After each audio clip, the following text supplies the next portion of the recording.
I've been there since. No, it's, Remember shaking it's, hands? I went to the website the other day and it said, I think it said established Hey, Jim, 20 something, I can't remember I what. think he'll be It's back. 6, 7, 8 years 10 ago. minutes late, so Okay. All right, if we have In any 2015. timing, could you do this? I can do it. Tell them we're live. We're live. Let's go. You're live. Yesterday. Yeah, I took a course in I it. had so much fun. Good evening, everyone. I'd like to call to order the Monday, May 18th meeting of the Delray Beach Planning and Zoning Advisory Board. We gotta share that thing, man. I can't believe it. It's on now. Could you call the roll, please? Karen Gizelewski. Here. Mitch Katz. Here. Deidre Strong. Present. Jim Chard. Here and glad to be back. Bryce Patton. Here. Roger Cope. Here. Gregory Snyder is absent. Okay, do we have an agenda? Is there any changes to the agenda? No changes from staff. No changes? Anyone Move to up- approve. Okay, second? I'll second it. You can't second. You can't second. That's right. Roger has to second. Second. Okay, all in favor? Aye. You don't need a roll, do we? Okay, if, No minutes. there are no minutes, so if anyone from the public wishes to speak, could you rise and stand and be sworn in, please?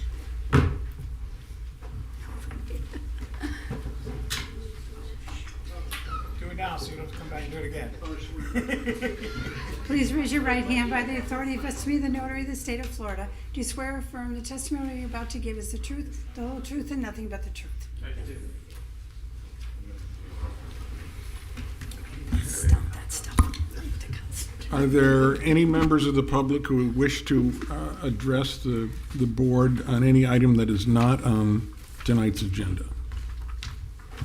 Seeing none, public comment is closed. Okay, now, quasi judicial, right? Yep. Okay, I have to read into the record the quasi judicial rules. This hearing shall be conducted in accordance with the City of Delray Beach quasi judicial rules. The applicant and the city shall be permitted to present their case. The public shall be allowed to speak for 3 minutes each, or a maximum of 6 minutes if that person represents an organization or a group of people who are present but agree not to speak. The city commission, board members, staff, and the applicant may be allowed to cross-examine a witness. The city or the applicant will be allowed to offer rebuttal testimony. The decision to approve or deny an application or appeal may not legally be made upon personal views as to whether a project is a good project or not, nor may a decision be based on the number of citizens who support or oppose a particular project. The law requires that all discussions must be made on the basis of whether the project meets the requirements of law, the comprehensive plan, and the land development regulations. Okay. So then, we are moving on to our first quasi-judicial hearing. Delray Swan, will you please introduce the case to the record? Good evening, board. For the record, Alexis Rosenberg, Senior Planner with Development Services, and I'd like to enter into the record City Case File Number 283-2025, which is a Level 3 site plan for the 14 referenced properties known as Delray Swan, and I'm here with Jeffrey Costello, who's the agent for the application. Yeah, how long does he have to present? 20 minutes? 20 minutes? 8.5. I can't remember. Chair, the local rules would be 10 minutes. 10 minutes? And I'll double check. I believe You it's want me to do 10. the timer for you since you're chair? Yeah, I'm on track now. so he gets 10 minutes. We need to do ex parte. Oh, yeah, ex parte. Roger? You know, they say that you don't necessarily drive by a site unless you look for it in a specific manner in which it's being presented tonight. I've driven by the site a million times, but I drove by it one more time today, make sure it's still there. So that, I also have a client that's on one of the out parcels adjacent to it, or immediately adjacent to it. So I'm intimately familiar with that corner. And I had a brief telephone conversation with Mr. Costello. And I think that's it. Good. Mr. Strong. Yes, drove by the site and had a conversation with Mr. Costello. Karen. Same thing, drove by and had a conversation with Mr. Costello. Mitch. Mr. Costello, I did not drive by this time. Mr. Costello. Mr. Costello and a drive-by. I was sad to see Remus was no longer there, but here we And go. Chair, just a correction, under the local rules, quasi-judicial items, the applicant has 15 minutes to make their presentation. 15. Yes. Okay, well, we compromise. So you have 15 minutes. Oh, jeez. Hey, want to give your expert take real quick? Here, give me the timer back. Timer. I got it set for you. At 15 minutes, too. Just in time. Okay. He's just about You want to give your start his expert, all we do presentation. is give expert take. Yeah. Okay. Please continue. Good evening, Chair, Board members. Jeff Costello, JC Planning Solutions, representing the applicant. With me tonight, Gary Eliopoulos and Carol Perez. Going to go through the presentation and, stop me when you need to. Here we are with this project is at the southwest corner of 2nd Avenue and 2nd Street, Zone CBD. It's in the railroad corridor. Just a little bit of background. You have very detailed staff report in your backup. This is existing conditions. The existing structures were demolished recently. Just a couple views of the site. To the east, north and south is zoned CBD. To the west is zoned RM. In 2023, there was an approved site plan for a mixed-use development, 5-story, 165 units. It included workforce housing, a multi-story parking garage. The proposal now, and these are just some of the site details that are provided for you. These are the elevations. This is facing east. This was west. Now the proposal is for 36-unit, 3-story townhouse development, 3-bed, 3.5-bath, 2-car garage, amenity area, private internal access driveway. We'll get more detail with the other site plan. There have been right-of-way dedications required along 2nd Avenue, 1st Avenue, corner clips, and extensive on-street parking designed per the city street standards along all the streets surrounding, 31 on-street parking spaces. I'm going to turn it over quickly to Gary Eliopoulos. He's going to go through the site plan and the elevations, floor plans, and then we'll come back to you. Good evening. For the record, our address at GE Architecture is 1045 East Atlantic Avenue. As Jeff described briefly, there was a previous project that was approved. You're going to see a major change in density, a major change in height. One of the things that we did was where you do see along the top of the screen, you see building 1, 2, and 3. There you have your traditional stoops as per the LDRs. You have your landscape features, and Jeff did hit upon the on-street parking that we're providing along there. What we did internally was took the garages and had them face each other. So we were actually trying to take that look away from the public eye, and actually everywhere you drive around this site, you'd be seeing the front of the buildings. The more exciting part that we feel about this site is actually the civic public space that we've provided all along the east side.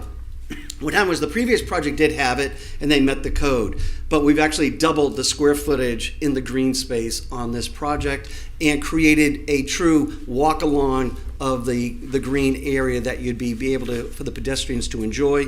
Our amenities building is along the southeast side of the project with a pool and bathrooms and a outdoor kitchen area. Jeff briefly talked about our units. The units are pretty simple. They are all 3-story. We have actually 3 models that they have, which is called the Saltwater, we have the Marlowe, and we have the Oak Shores. The difference is really just the bedroom counts. On the ground floor in purple, right there, it's basically what we call flex space. It could be a den, office space. When you get to the upper floor, which would be the middle, we have an open floor plan. That is typical for all our units. Both of these floors have covered porch areas for the residents. When you get to the top floor, in our other units, this is where it would change. The purple are representing the bedrooms. So in this particular unit, you have 3 bedrooms on the top floor, and you have your flex space on the ground floor. And then you'll see how the other units change. We also broke up these buildings, so you have 2-unit buildings. We have 5 units, 6 and 7. That also helps break up the undulation of the elevations. I'll just kind of go through here quick. Here you're seeing on the end units, you've got 3 bedrooms, and then as you go interior, you get 2 bedrooms on the top floors. Now we've reduced the square footages. They all range a couple hundred square feet off from each other, giving the buyer an option. Here's your 6-unit building. These buildings too, what we did with a lot of the elevations when we get to them, we really were trying to get a lot of the symmetry, flipping things, and again, breaking them up with all kinds of porches and ins and outs. Again, the top floor, and then you go to a 7-unit building. Again, all similar plans. Every unit has a 2-car garage, as Jeff mentioned. We also have the on-street parking. So the criteria is, I believe, for this site, we would have 78 spaces. We provided a total of 105 for parking. Now, granted, a lot of it is on-street parking, and that was the 31 or 30 spaces that he talked about. And we do have the couple interior by the amenities building. So there are the elevations. So here's kind of an important thing. So when you talk about the previous project had its architectural features, which were Flemish gable ends. They went over 60 feet in height, or right about there. When you talk about our building, residential structures, the 35-foot is the mean roof height that you can go to a sloping roof. We're at 38. And that's for a single family is 35. So it really does go to show you how we brought the scale and the massing down on this project. Again, you're going to see on all the units, the garages are all faced internally. You're seeing the horizontal lines. That's our lap siding that's going around. We've introduced shutters everywhere. And again, you're seeing the porches that we're breaking up these elevations. We also have these Boston hips, again, trying to create some interest in the architecture going around the site. Most of the facades look like this, but then you'll see how we just break them up again with the various units as we keep adding to them. Again, the back sides, and then you go to the front. And there's our 7-unit building. Again, we really do think this project has a special public civic space that not only do the public get to enjoy it, but actually the residents do. One of the code part is that you got to have eyes on this park. All our units are actually facing this area, so you will constantly be having people being able to see the park, and you'll have the general public being able to also experience it as they walk through the project. This would be right along Southeast First Street, where you do see our landscaping, you see our on-street parking. Another shot looking down that way. Again, we're introducing benches and waste baskets. We got dog spaces for their watering and for them to put their bags away. Another shot. This is our amenities building. It's a real simple building. In the green is the men and women's bathroom. In the center part, we actually have a storage for the pool equipment area. And along the covered area, we've got our basically outdoor grill area, and we have our fountain for drinking. Architecture is falling right in line with what we're proposing for the townhouses, in the sense that we do have lap siding, we do have the Boston hips, and we create a little architectural feature that is facing the street along the south side there on the right. And these are just your side views. Again, also having decorative shutters and windows, getting natural light inside the bathrooms. Another little quick rendering of that. Throughout the site, we do have bike racks for the entrances so that people can be using those. And there's just looking down at the pool. I'm going to turn it back over to Jeff. Should you have any questions, we'd be happy to answer any. Thank you. Thank you.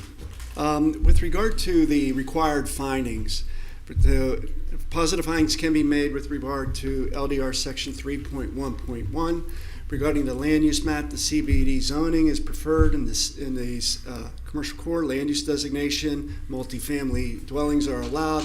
It allows the CC allows a maximum floor area of 3. We're providing 1.1. The previous project was at 2.9.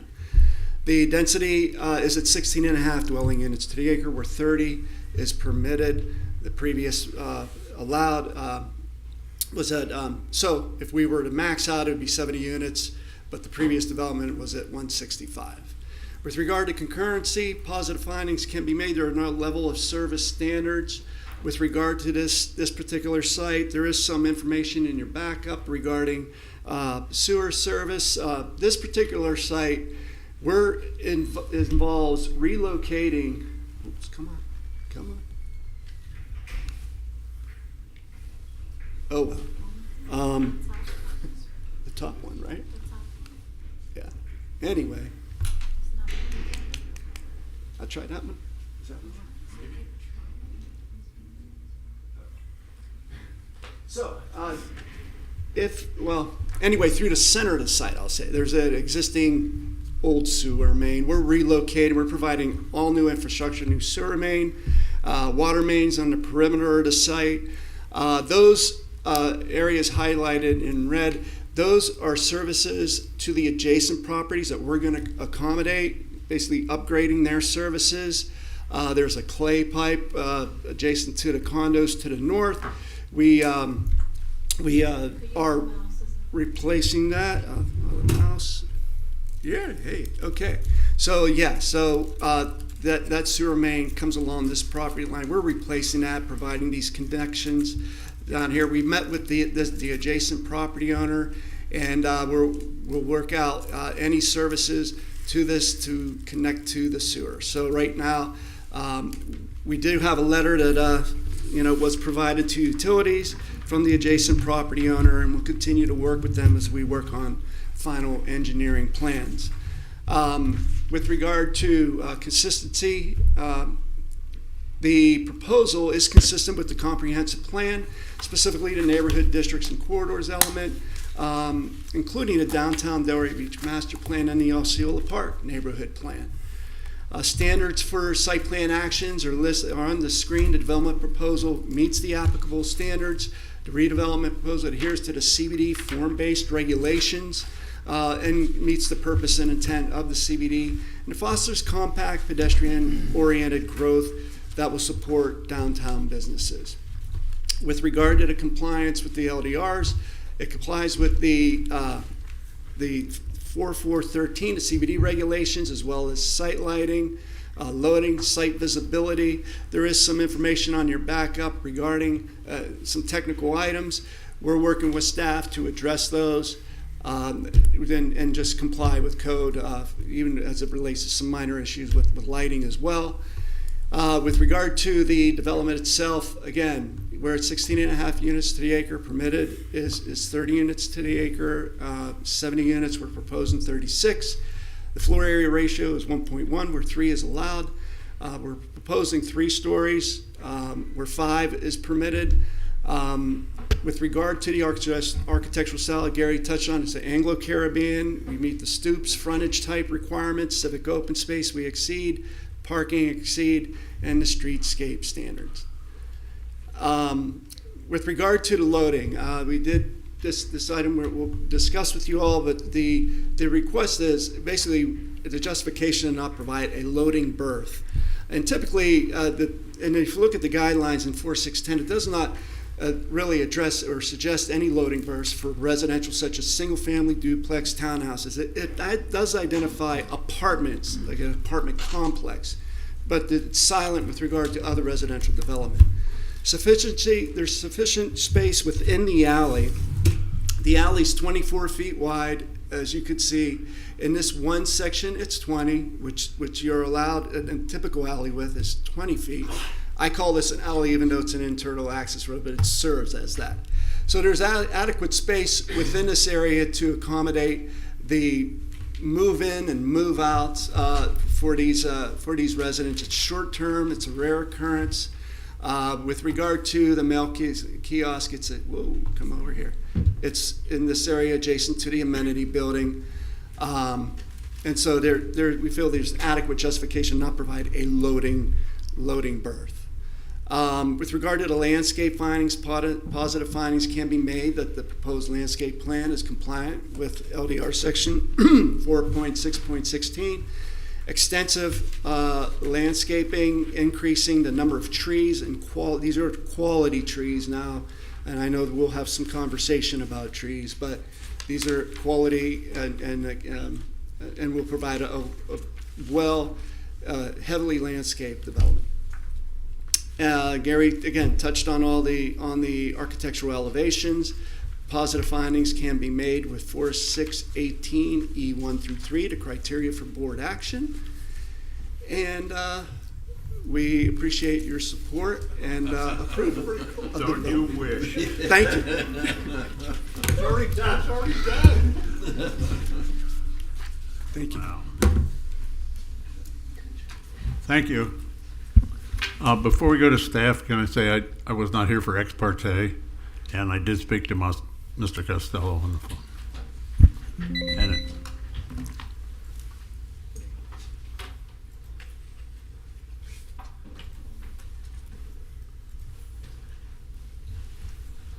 Rosenberg. Good evening again. Alexis Rosenberg for the record. So I will try not be too repetitive, but just recapping on the request again. So this is for a level 3 site plan for the construction of 36 townhomes, including a determination of adequacy for the minimum loading berth requirement. Going into the site information, the subject site is comprised of 14 parcels totaling 2.36 acres prior to any right-of-way dedications. The land use designation is commercial core, and the zoning is central business district within the railroad corridor subdistrict. The property is also surrounded by CBD zoning to the north, south, and east, and is across the street from medium-density residential to the west.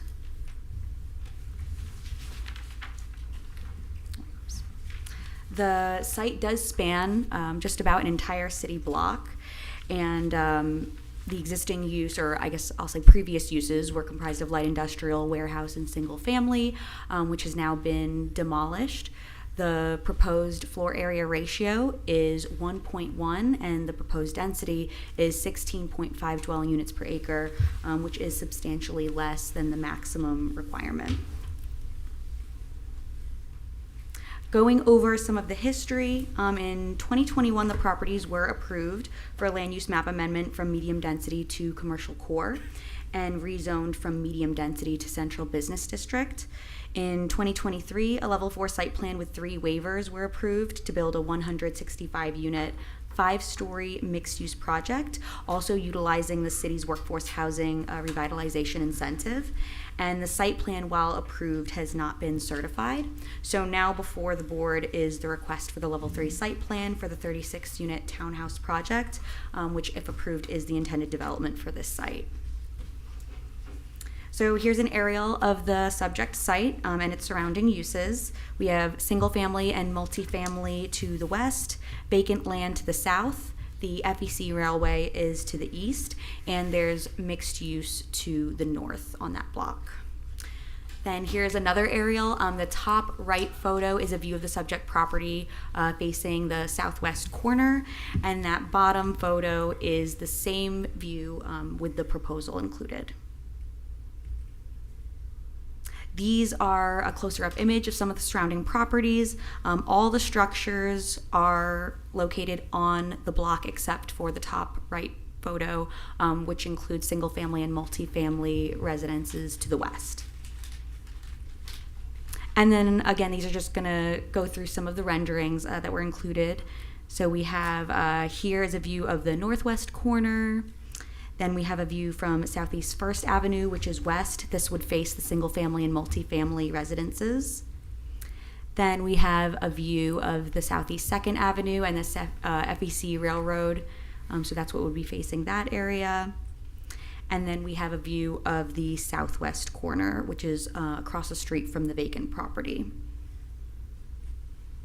Now just going over the site plan again, So all of the units except for units 33 and 34, which are located right here, directly front a street. These two units, 33 and 34, do face a portion of the internal private drive aisle, which will be named for addressing purposes. We also have the pool amenities to the south and the public open space, which is provided in the form of an attached green on the west side. However, there are additional areas of green space that are still programmed as civic open space. Looking at pedestrian connectivity, the required streetscape improvements are provided on all sides of the block. There's also walking paths that run through the civic open space and connect to the public sidewalks and internal crosswalks. And additionally, in pink, there are two 10-foot pedestrian passageways that are provided through the development, and it breaks up the block massing and provides enhanced connectivity to the east and west portions of the block. Just going now into the staff analysis, so level 3 site plans must comply with the performance standards, and all landscape and elevations shall comply with their respective required findings. So I know Mr. Costello touched on the land use map compatibility, so just diving a little bit more into the concurrency. As it relates to concurrency, water and sewer services will be provided through 2 new sanitary sewer lateral mains. As Mr. Costello mentioned, there are some outstanding review comments from the Utilities Department that are required to be addressed prior to site plan certification to ensure that the proposed sanitary sewer layout does not pose any detrimental impacts on the neighboring properties. Then going into traffic, the attached transportation performance standards letter from Palm Beach County and the traffic statement provided states that the proposal will generate approximately 124 new daily trips, which is 42 less daily trips than the previous level 4 site plan approval. Just want to also touch on solid waste. In regards to refuse disposal, units 1 through 32 will be responsible for rolling out the trash bins to the edge of the internal drive aisle. Those are all the units that are facing that main internal drive aisle. Units 33 through 36, which are on the north side of the development, will roll their bins out to a trash collection area circled here in red, which has direct access to that internal drive aisle. Waste management, they did provide a letter confirming that trash pickup services can be provided to the site based on this configuration. Now going a little bit more into consistency with the Always Delray Comprehensive Plan. This speaks to quality redevelopment that's compatible with adjacent land uses and fulfills remaining land use needs. The project proposes a density that's under the allowed maximum, which provides an appropriate transition between the single-family and multifamily residences to the west and the FEC Railway to the east. However, consider the overall consistency with the comp plan's housing policies when it comes to proposing a project with lower density but no commercial or workforce housing. The comprehensive plan also speaks to advancing complete street principles and encouraging safe and efficient pedestrian connectivity throughout the site, which the project does provide through their streetscape improvements and the stoop frontage types and internal cut-throughs that connect to the public streets or sidewalks. And then moving further into compliance with the land development regulations, again, I'll try not to be too repetitive, but regarding criterion A, we do have some outstanding technical notes that have been made as required to be addressed prior to site plan certification when it comes to the minimum lighting at the entrances of buildings, and then also to ensure that all perimeter lighting is full cutoff luminaires. Also, regarding the encouraging redevelopment that's compatible with surrounding uses and fulfilling remaining land use needs, the project does provide, again, a smooth transition along the Osceola Park neighborhood with its proposed density. However, consideration may be given as to whether 3-bedroom unit townhomes is fulfilling a remaining land use need in the downtown. also touching on criterion H regarding the project's effect on neighboring development. Again, there are technical notes on pages 16 and 17 of the staff report, and that addresses any remaining concerns such as lighting and utilities that will need to be addressed prior to certification to prevent any anticipated negative impacts on the surrounding area. Going a little bit more into the CBD requirements. So as Mr. Costello stated, the CBD requirements are met regarding the stoop frontage types, the improved streetscape, required parking, 78 spaces are required, 105 are provided, 31 of those being on-street parking spaces, and the civic open space is met with the 6,969 square feet provided in the form of an attached green. There's also additional green space that is provided around the site that is also programmed as civic open space, just not included in the required amount. Going to lighting, just to get a little bit more specific, one of the technical comments is just requiring, it's circled in red here, just the lighting measurement to be increased from 0.9 foot candles to 1 foot candle in front of unit 19, and then again to ensure that all the perimeter lighting is full cutoff luminaires. Going into the off-street loading, so the land development regulations provides guidelines for the number of, sorry, am I almost up? That was long. I'll go over this really quickly. But yes, so again, the applicant is requesting to provide 0 berths instead of the required 3 and has provided a loading demand statement that's included as an attachment. In green is where the more local FedEx, Amazon drop-offs could be performed next to the mail kiosk, and then a majority of the other loading services would be provided through the internal drive aisle in orange. Then just going into landscape, as mentioned, all the requirements have been met. There's 50% native trees provided, and the native remaining plant material is provided 25%, and the applicant's also paying a mitigation fee of $38,450. And then just gonna quickly go through the architectural standards because staff did not have concerns with the architecture. A lot of the details that are being provided are true to the Anglo-Caribbean style that's being proposed, including gabled roofs, second floor balconies, and the neutral color palette with the green accents.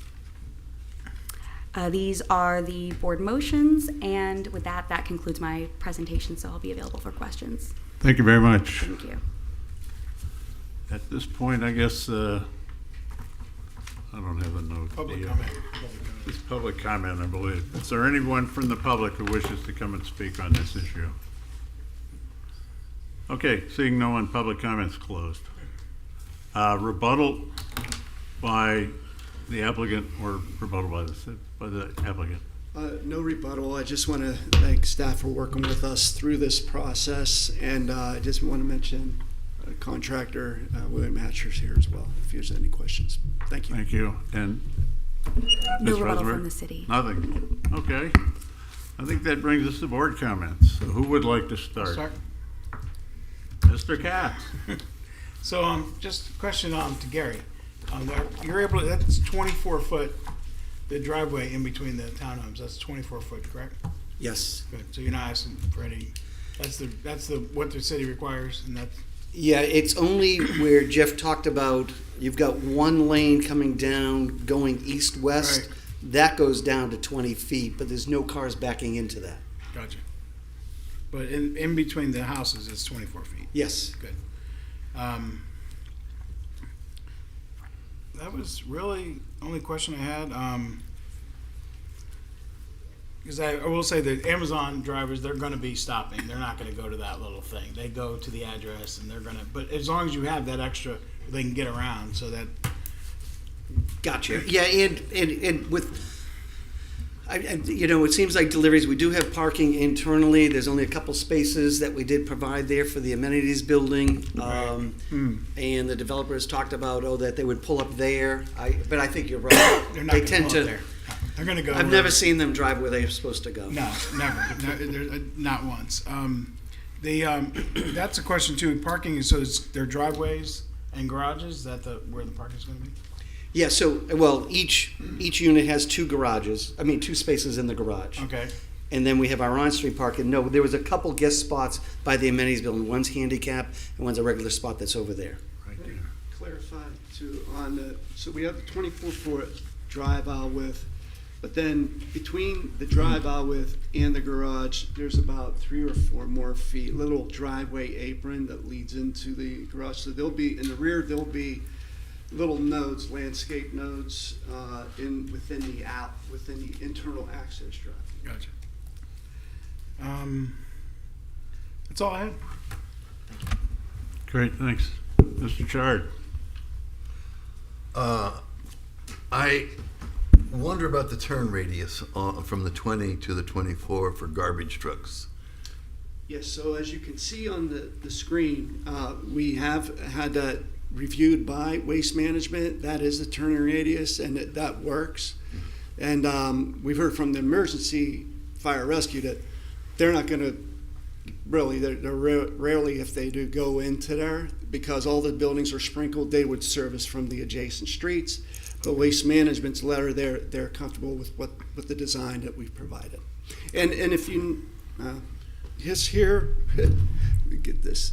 So what we did here too is 20 feet. We widened it here to 24 feet for this section, so they can make that turn. So we were concerned with that, and so we provided additional width while still maintaining the 5-foot perimeter landscape strip. I was glad you mentioned the plantings in the alley.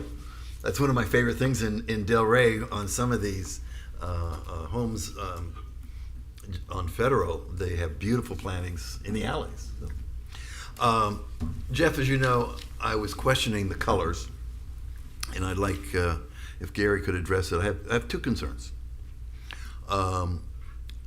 And can we see an elevation where that one will do? My concerns are twofold. One is, and I now see there is color. I couldn't quite tell that in what we had in our comment. But here I'm wondering if that color is too light to even make a distinction, and the fact that the colors appear to be the same on all buildings. And I'm just wondering from a design point of view why you might not have distinguished one building from another. It was more the developer's choice, but I mean, architecturally, I think that when you're driving into this complex, you clearly know it is all one complex. It's, when we start introducing all these colors, sometimes it gets so busy and somebody's going to be describing, well, what color was it? Well, I couldn't find it. It's just basically the address. But I think this is cleaner. It's crisp. And it's definitely Floridian, if you will, with the light color. We got the accent with the shutters. We got the dark garage doors and the front doors. So we felt with the roof tile, because we bring down the lower level, that it broke it up. But that was the reason.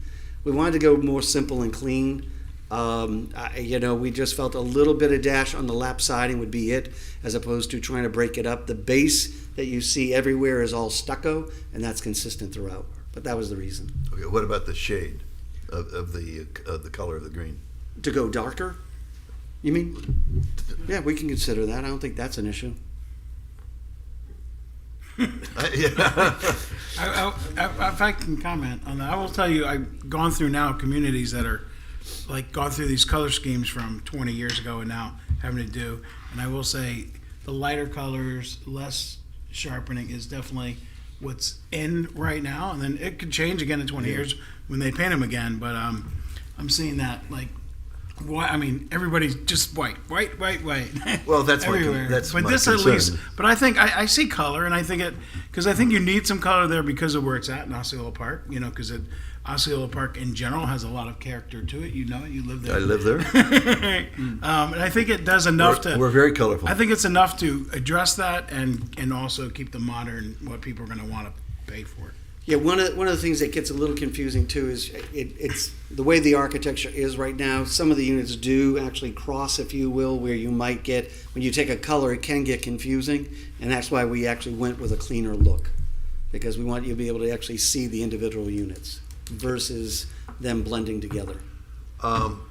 Was there any consideration given to mixed use on the property? Partly due to historically, it's kind of an industrial zone. The sausage factory used to be just across the street there and things like that. I did the sausage factory. I'm very familiar with the sausage factory. It's the only one I ever did, but I did do it. But your proposal for that property was never done. No, it wasn't. So no, I mean when they came to us, it was strictly residential. The mixed use was not discussed. I think it's because it's the same developer, same client that did the previous project. And I'm not sure if that was just, if he was overwhelmed with it due to the size and everything, because he had everything going on there, and just said, I really want to get this simple and clean. I just want to do residential. It is a bit of a hike to shops and amenities and restaurants. I mean, it's not- and as much as we want Delray to be walkable and stuff like that, in reality, it's, how should I say, it's very hot out there, and you're not going to usually get people walk too far off the avenue. Would it be neat to have a little neighborhood, little grocery store or something like that? But the reality Coffee is, bar. it's harder with the deliveries and everything, and so you do find that we're not going to get those type of tenants. And I take that from our clients saying it, not me knowing it. So. All right. Were there any steps taken to mitigate the train noise in terms of the glass or insulation or anything? Well, only the fact that we just have all impact and everything. We were just hoping the train would stop. Hopefully you weren't counting on that. Well, the Brightline might be. They might be out of business by tomorrow. So. No, as far as, I mean, the walls, everything is concrete block. I mean, we're doing our best, but one of the things I think you find is that when you actually live near the tracks, and this is just architecturally speaking, you live there, you get used to it. Okay, if I'm in a hotel and that train goes by, I'm going to be upset. I'm going to complain at the front desk. But you do get used to hearing a train and going by. But these buildings are built very solid, as much as we can to code and everything. But no, we didn't go with like double insulated glass. One of the things is that when you go with the double insulated glass, we have what they call mutton patterns everywhere. Mm-hmm. Well, it gets sandwiched in, and the windows actually look fake. So what happens is these will look more architecturally correct with the patterns on the outside. But I don't think that totally answered your question, but it's going to be as soundproof as we can do. Piggyback what he was discussing. So the civic open space, that's why it was designed, the site, the way it was, to provide somewhat of that, a transition from the tracks to the buildings themselves, basically setting them back further. So if you think about it, those are almost like the rear yards of the former residence. So shifting it to the west and providing that greens, that civic open space, heavily landscaped, to provide even more of that buffer. That does get me to trees. There are a lot of trees that are being proposed to be removed here, some of which are natives and some of which are highly are in good shape, 70%, 60%. But almost all of them are proposed to be removed. And I realize there's in lieu fees and all involved, but from the photos that were provided, there were a lot of trees that looked pretty healthy in terms of their shape and size and so forth. And I was just wondering couldn't some of those be moved on site to the public area, for example, or along the sidewalks so they wouldn't have to walk in the heat? I'm an expert in landscaping, but I also have Carol Perez, who's actually a little better. Hi, Carol. Hi, I'm Carol Perez, 132 North Swinton Avenue, AGT land. Most of the trees on site were under 50%. There was 63% of the trees were under 50%, and very few were native. Out of the 77 trees on site, there was only 17 that were native trees. So our replacement, we're putting in 92 trees, and 65 of those are native. So we're really improving the canopy and all the native trees that are going to do well. Can I dispute that a little bit? Absolutely, because I went through it thoroughly today, so go ahead. Yes, you can. Mr. Chair says I can. You have a couple of trees here that are native, live oaks, Quercus virginiana, that are rated 60%. Yeah, I said we had 22% native, but out of the 77 trees, 49 of them were less than 50%. So 63% of the trees on site were under 50%, which, And I understand that. I'm not right. trying to dispute the fact that some of them have to go, but there are some that seem to be certainly fits within what the city wants in terms of native plants, and they are rated 60-70%. Okay, so yes, so some of these were rated okay. However, many of them were in like parking, some of them are in parking lot islands where you couldn't even relocate them. You couldn't even get them out to relocate, you know, because they've got the curbs around them or asphalt on top of the roots. So we dealt with that, and also the entire site will be graded, and then new infrastructure is going in with water, sewer, and all the drainage. So to relocate was really not feasible for all these trees on site. We kept, we have the oak that was on the Remus property we kept, and then we really just went in and re-landscaped with so many native trees. I And would say we palms. have a very large project here in Delray that isn't too far from us right now that did remove the trees so they could clear the land and then brought them back a year or two later. So, that is a thought. The other thing is, obviously, the fruit trees are not native, but they do lend a certain tropical flavor to the environment. And I think you're proposing to remove all of them. We Right. did. And there's no wish on the part of the applicant to have some fruit trees in the public space, or? I think property? the bigger thing was to have the native trees, and that goes with code. We went over, code is 50%, we went to 65%. So we don't have the fruit trees, but we do have flowering trees. I mean, we could change some out to fruit trees if the client, is agreeable, but for the most part, we stuck with flowering trees and shade trees. Well, that may be a preference for fruit for some folks, but I think typically when you're dealing with the type of development, then you're dealing with maintenance as well. And I know in some cases you may experience rodent tip issues. That's something you don't always want to put in a new development. If later on the association wants to do it, have at it. But that's not what you typically go in with. So. I know it's not typical, but that's kind of why I was raising the question. And then just one last thing, Jeff. You and I talked about this, and maybe you and Gary and Carol can explain it to me. What qualifies this building for LEED Silver? Qualifies it as LEED Silver. LEED. lead, yeah. It has to be LEED certified. So as you go through, for instance, even the building code, there's certain, and then when you're dealing with all the other aspects, that there are items that qualify. Even the design of it being a new urbanist ties in with those standards.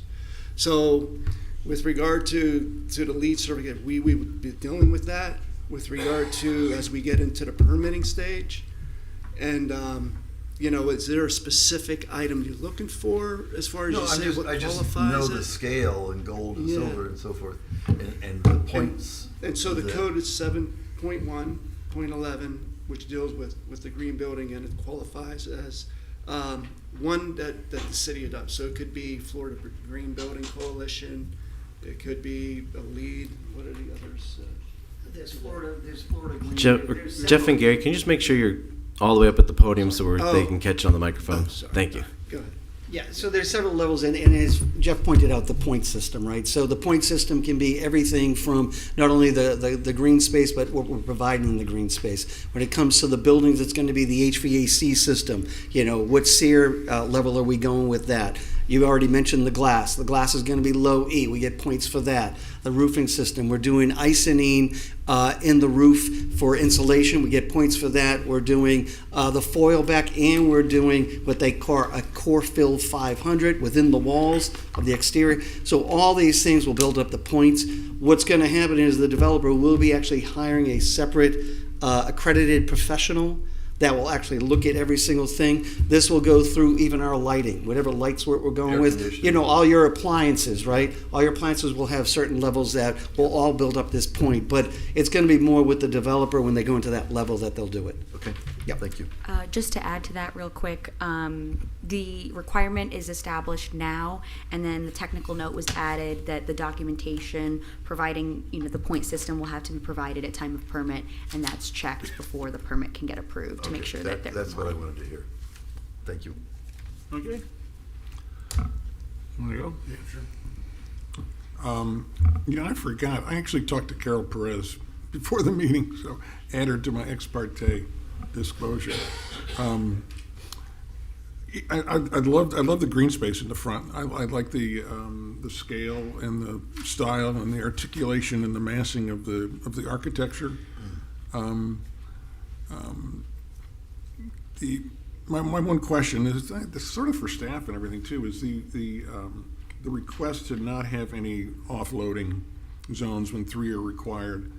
I mean, once we go down this slope, there's never going to be another person to add to provide the loading spots. I don't think. And I'm just wondering, it's in the LDRs for the reason it seems obvious, right? It's in the LDRs because people move in and out of these townhomes, and it creates a traffic jam when there are moving vans there for a day at a time, correct? Yes, so I'll let Alexis answer the particulars of this, but I will say that we've been talking internally about whether this actually applies to townhouse typology or whether it should just apply to multifamily. So in general, I think we as a department feel like it's too much possibly for townhouses. And now I'll let Alexis answer the particulars. Yes. So we've been seeing this more and more with a lot of the projects coming in downtown. And typically, like Mr. Costello mentioned, in the LDR, it establishes the guidelines and it has the different types of uses. And in this particular area, it says multifamily, it says apartments. So like Ms. Dassery was saying, we were looking at possibly how we're going to interpret that or change the code. But in this particular case, for example, with the previous approval, it was multifamily. It was over 165 units, and there was no internal drive. So there was a bit more concern with that proposal, with the sheer amount of units, the number of move-ins and move-outs that we know would happen, and where would these loading trucks go, because they would be forced to have to either pull into a loading berth that doesn't fully go through the site. In this case, because there is that internal drive, and it is for most of the part 24 feet wide, there was a little less concern, and because the move-ins and move-outs might not be as frequent since it's more of a attached single-family typology. Again, it's for board consideration, but there was a little less concern with this particular proposal, especially because if there is, for example, a truck or loading truck that is parked within that internal drive aisle, there's still room for another vehicle to navigate around without backing onto the street like we've seen in maybe some of the other proposals. Well, I assume that would go for condos as well as townhomes then, right? What was that? I'm sorry? These are townhomes, right? Correct, So, and they're but going if to be it's feasible. because I think we argued for like an hour about a condo that was providing 3/4 of a pulling space. Yes, and these are And, feasible townhomes too. No, I support the project. I think it's a good one. Thank you. Can I just ask you something? This is This is townhomes, but they're not individually platted, is that correct? They will be, so they're currently in for a plat They're- application. They are going to be individually platted? Correct, Okay, and the thank plat you. will be required prior to Oh, the application of a permit. I think that makes a difference to the discussion that we're having. Thank you. You're welcome. Excuse Liz. Yeah, I just had a couple things, and hopefully this is on. You can hear me? Did I turn it off? Okay, thank you. Red seems like stop to me. So in my discussion with Mr. Costello, I talked a little bit about, because I like that open space concept too. I think it's a really cool amenity for not only the homeowners that will be here, but also the neighborhood. Could you speak to some of the maintenance issues and how that will be addressed for perpetuity? So it's going to be the responsibility of the homeowners association, and that's how the code is written. It's available to the public, and on the plat, we've included a dedication language as far as the maintenance responsibility and the availability to the public. I think the code is, it closes, it's like daylight hours, but it's going to be the responsibility of the HOA. Landscaping, irrigation, drainage, removal of any trash, that's their responsibility. Great, thank you. And then I think, switching gears a little bit, I think I saw something in the staff report about the CRA. Having looked at this, is that true? Yes, so because this is within the CRA boundaries, this is sent in a monthly memo, and we've received no letter of objection. Thank you. So I'm also in support of the project, so. Mr. Strong. Yes, sir. I support the project. I don't have a problem with it. My question is for legal, and it's more of a technical question. We heard Mr. Costello indicate that 4.610C puts this outside of the requirement for loading berths, and staff kind of supplemented that with their response. So my question is, for this particular project, do we have to make a determination that 4.610 does not apply here? Because he's asking for, according to the agenda, it's not quite a waiver, but they're asking relief from the loading berth. But if the LDR does not apply here, do we have to make that determination so that we don't have to consider the relief? So 4610 is a little odd when we look at other regulations, in that the berths that are listed in that chart are only a guideline. And so what's still before the board is a determination of adequacy. So this board still has to review the proposed development and determine that the adequacy of the provisions which are made for loading and unloading.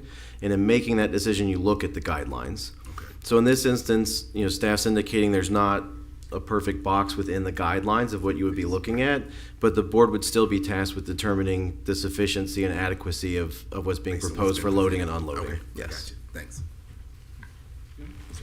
Big question. Mr. Cope. You're done? Yeah. I'm madly in love with this project.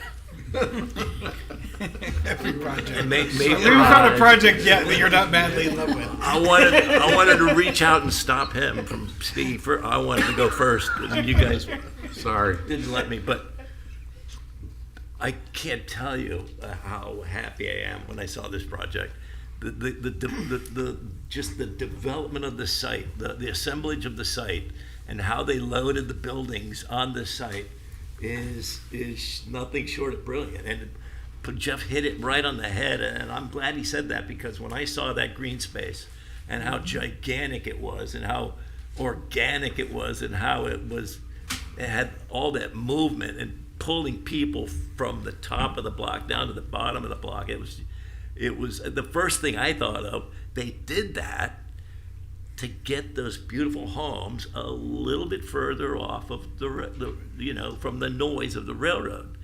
And I'm glad that he said that, because I assumed that.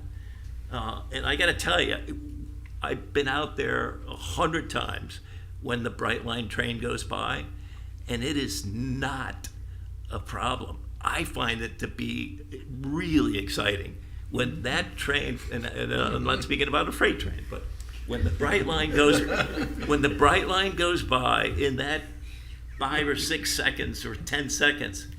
It is stunning. It's a great experience, and I don't know how else to say it. And in some ways, it enhances that area.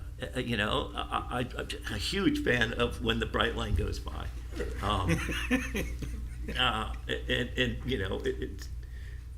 I could talk hours upon hours on that, but Hopefully, for your sake, it doesn't go bankrupt. well, and the day. train. Record it. A couple of years ago, the train was only 2 or 3 cars long, or 4 cars long. Now it's 7, 8, or 9 cars long. It's not going to get shorter. It's going to get longer. The density. I love the density of the proposal as compared to the previous project that was approved on that side, which I found very fragmented and awkward. The green space is just amazing, and I almost include the amenity building and the pool and the surrounds of the pool as an extension of that green area, because it's a wonderful spot, and I'm really happy with where they put it on the site. It wasn't the green space they had on the previous project by previous design was not even near where it should have been. Love the Anglo-Caribbean style with the Flemish flair. It's kind of the style that Delray is going to forever be known for in a very positive way. It crosses all the beautiful boundaries with urbanism, I think, and it still exudes that single-family home that that we all cherish. Love the material palette, including this. I don't know if it's a real cedar shake on the roof or it's an imitation cedar shake, but it doesn't even matter to me. I love that palette. And Jim, I hate to get into discussions about what shade of blue should be. Whether it's too dark or too light, or let them figure it out. What they presented is spot on as far as I'm concerned, and I do agree with the concept that the lighter and is more clean and more contemporary in certain respect, and I would always maybe vote toward the lighter shade than the darker shade. The landscaping plan is fantastic. They've done a great job, and the numbers that Carol talked about are just like the parking. They exceed everything. I think it fulfills all the LDRs, and I'm not worried about loading or. I said, and the 22-foot, the conversation between a 22-foot wide drive aisle and the 24, they should all be 22 feet, in my opinion. There's very, very little difference in reality, and I think the minor waivers and relief from the code that they're asking for should all be supported. I can't find any fault with this project. Great, thank Love you. it. Yeah, I just want to say, thank God it's not masonry modern. I was going to say that, but I didn't. Oh, I didn't want to be that guy. I think what Mr. Cope said about the Anglo-Caribbean is spot on, and I think that's a really important point, that it's really a really gorgeous piece of architecture. Gary had a home run with the architecture. Yeah. I really don't have any faults. I have a couple of questions. All my questions are about these technical notes. Are we supposed to vote on, it looks to me like we're voting on something that's only half finished. And why are we going to say we like it when you've got 2 pages of stuff that hasn't been done yet? Right, or did you, I can. I mean, speak to either that too one of first, you yeah. can answer that, whoever so wants to I answer can, that. I can start. So some of the technical notes are more standard okay.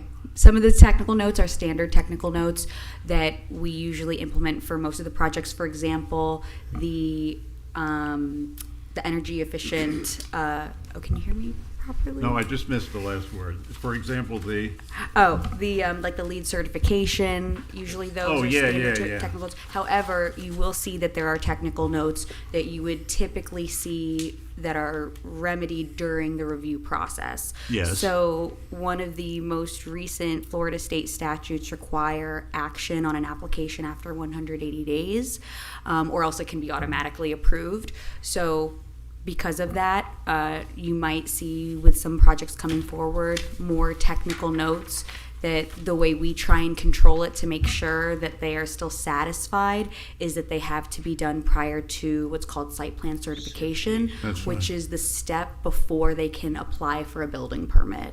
So if, for example, a site plan is approved and it is not appealed by city commission, then we issue what's called an approval letter, and we list out, again, pretty much whatever you see on pages 16, 17 of the report, saying these are the things you have to do prior to certification, these are the things you need to do prior to a permit, these are things you need to do prior to CO.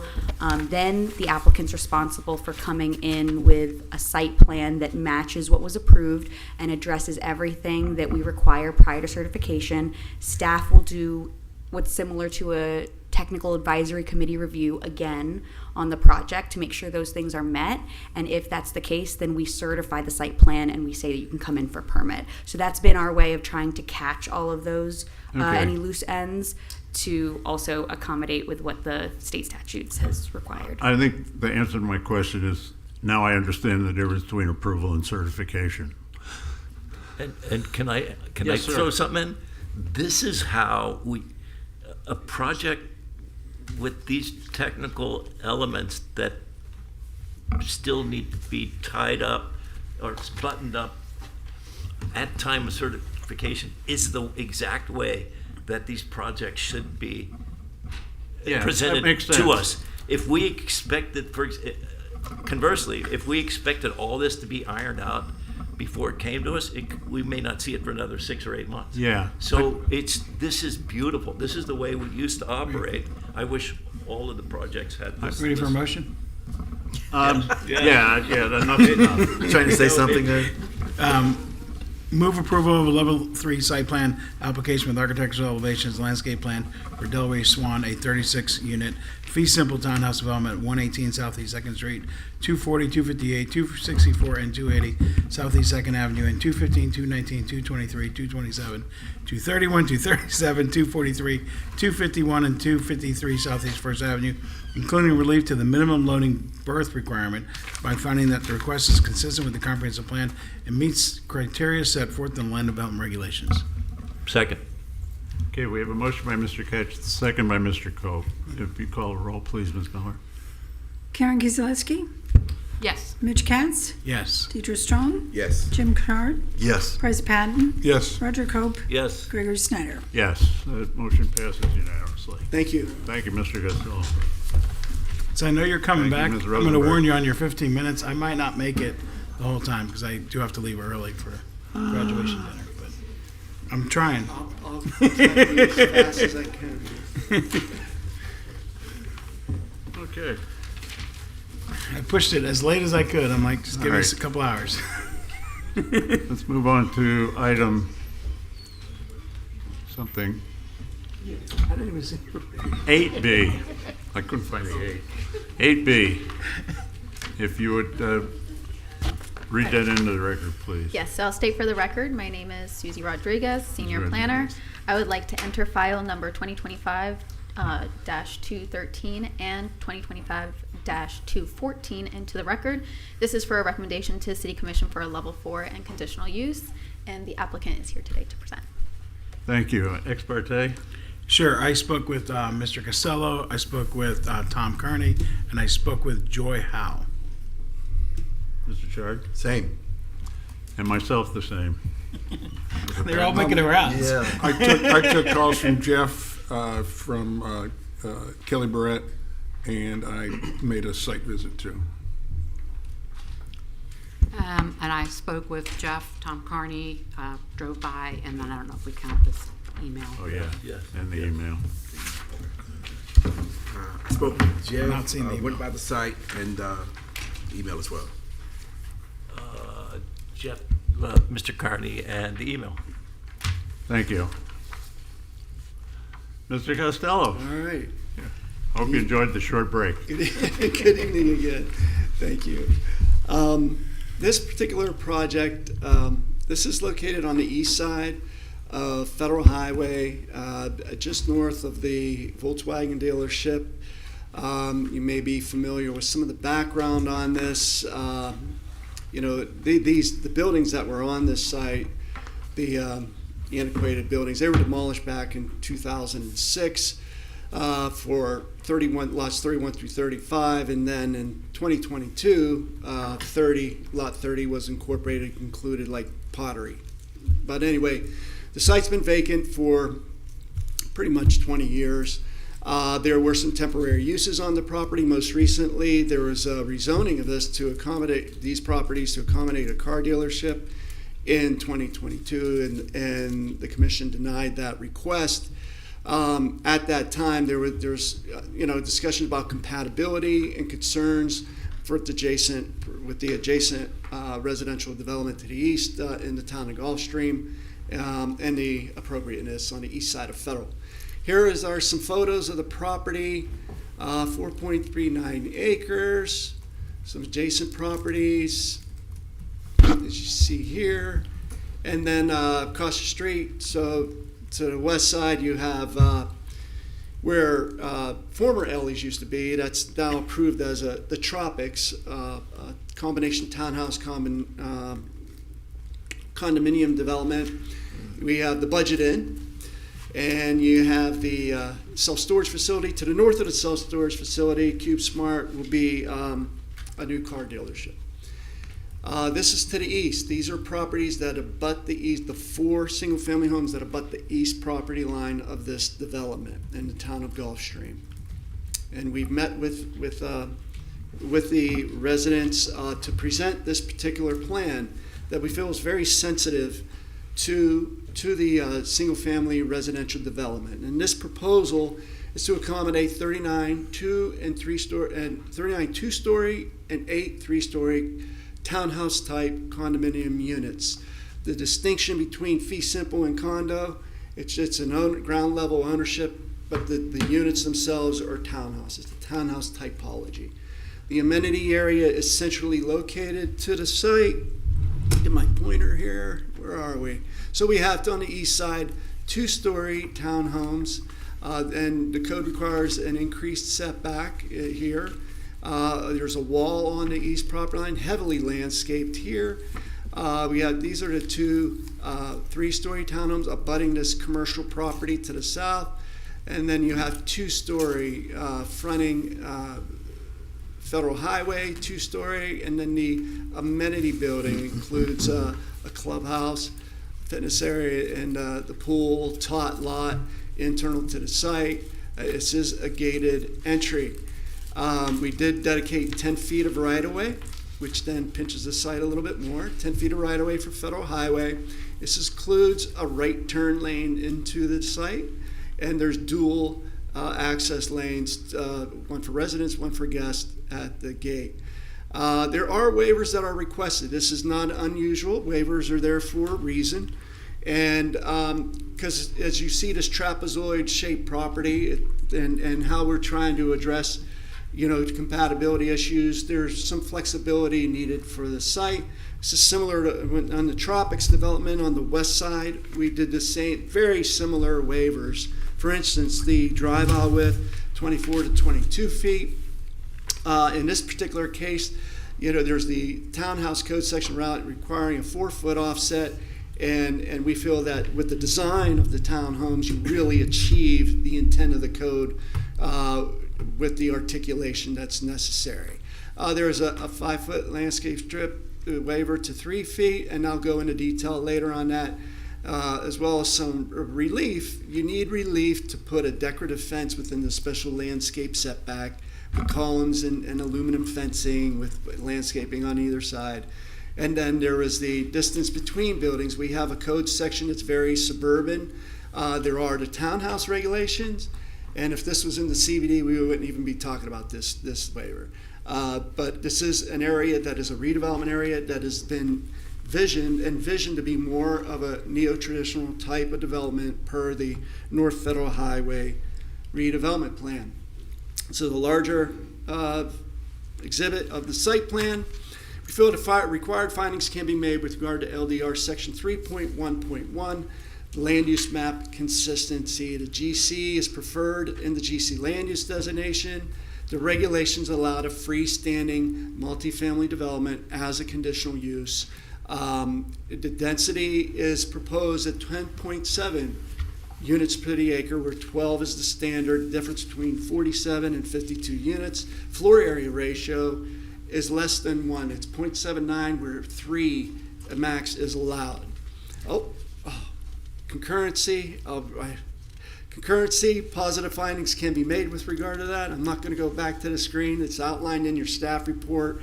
The trips are minimal related to a townhouse development, which could be, if you were a commercial development, which would be in the thousands of trips then generated. This is a little over 300. Consistency with the comprehensive plan, and there's extensive background in the staff report, very detailed. I just want to point out some of these comp plan policies, and just note the use of general commercial land use designations to accommodate a wide range of non-residential and mixed use development and limited standalone residential development along major corridors and in certain districts in the city. So this is the appropriate location, and the redevelopment plan also that you see referenced on the screen really encourages additional residential to support businesses in the area. Again, this is still in transition. This is a redevelopment area that's still, and since that plan was adopted in 1998, is still trying to move forward. And just note on the economic prosperity element, those 2 items up on the screen, talking about the continued support efforts of commercial districts, streets, and neighborhoods to improve their physical attributes by encouraging infill, adaptive reuse, and redevelopment, other strategies. Promote development and redevelopment of vacant, underutilized, or surplus properties, particularly those with the potential to serve as catalyst for economic development. If we want to see commercial, we need to look at the residential component. There's a 2014 market study that was prepared, which called for additional higher densities, residential densities, and greater building heights. Now, the appropriateness may be between Federal and Dixie, not necessarily abutting the single-family residential to the east. But with regard to that, there's a number of specific items related in the redevelopment plan. The goals of the redevelopment plan to improve the appearance of the area and stimulate the revitalization of the North Federal Highway corridor by encouraging new development. The proposed 47-unit multifamily development will help to stimulate related commercial development along the Federal Highway by creating demand for goods and services in the area. And these are just a few items referred to.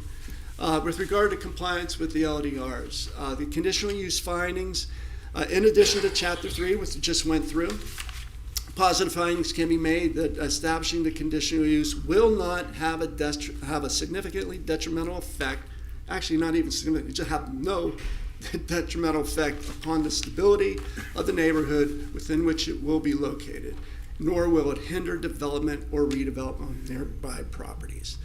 We already went through the adjacent zoning and uses. This is adjacent to blighted and underutilized commercial properties within the Federal Highway corridor, the redevelopment, assisted revitalization, and stabilization of the North Federal Highway corridor.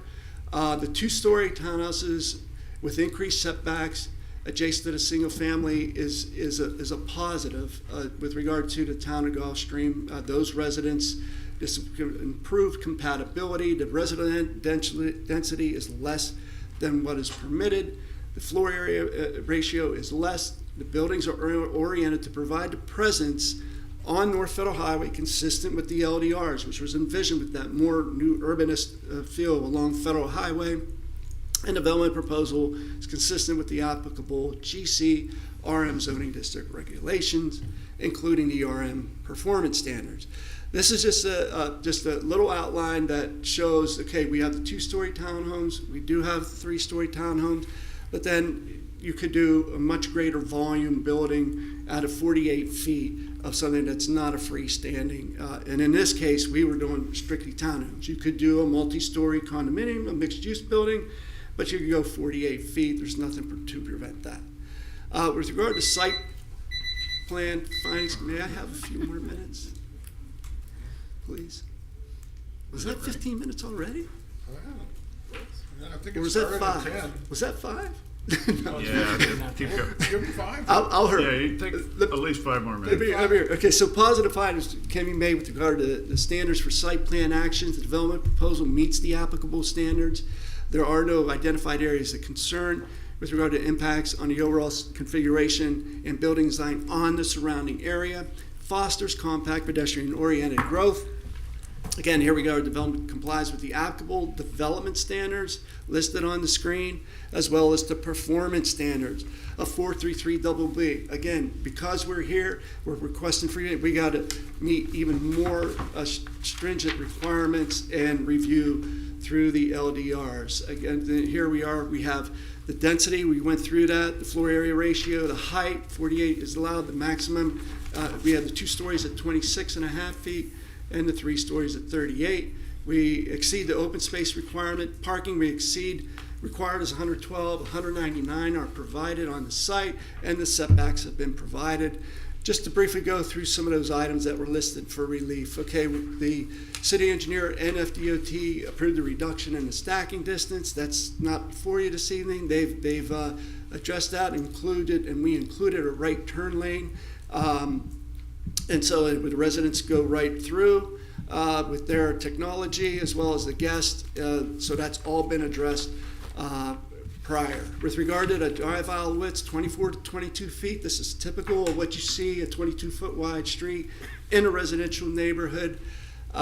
You briefly discussed this at the previous item. With regard to that reduction, the way positive findings can be made with regard to LDR section 2411B5, shall not have adversely affect the neighboring area. These are all internal to the site. Shall not significantly diminish the provision of public services, facilities. Those are all internal to the site, no effect. Shall not create an unsafe situation.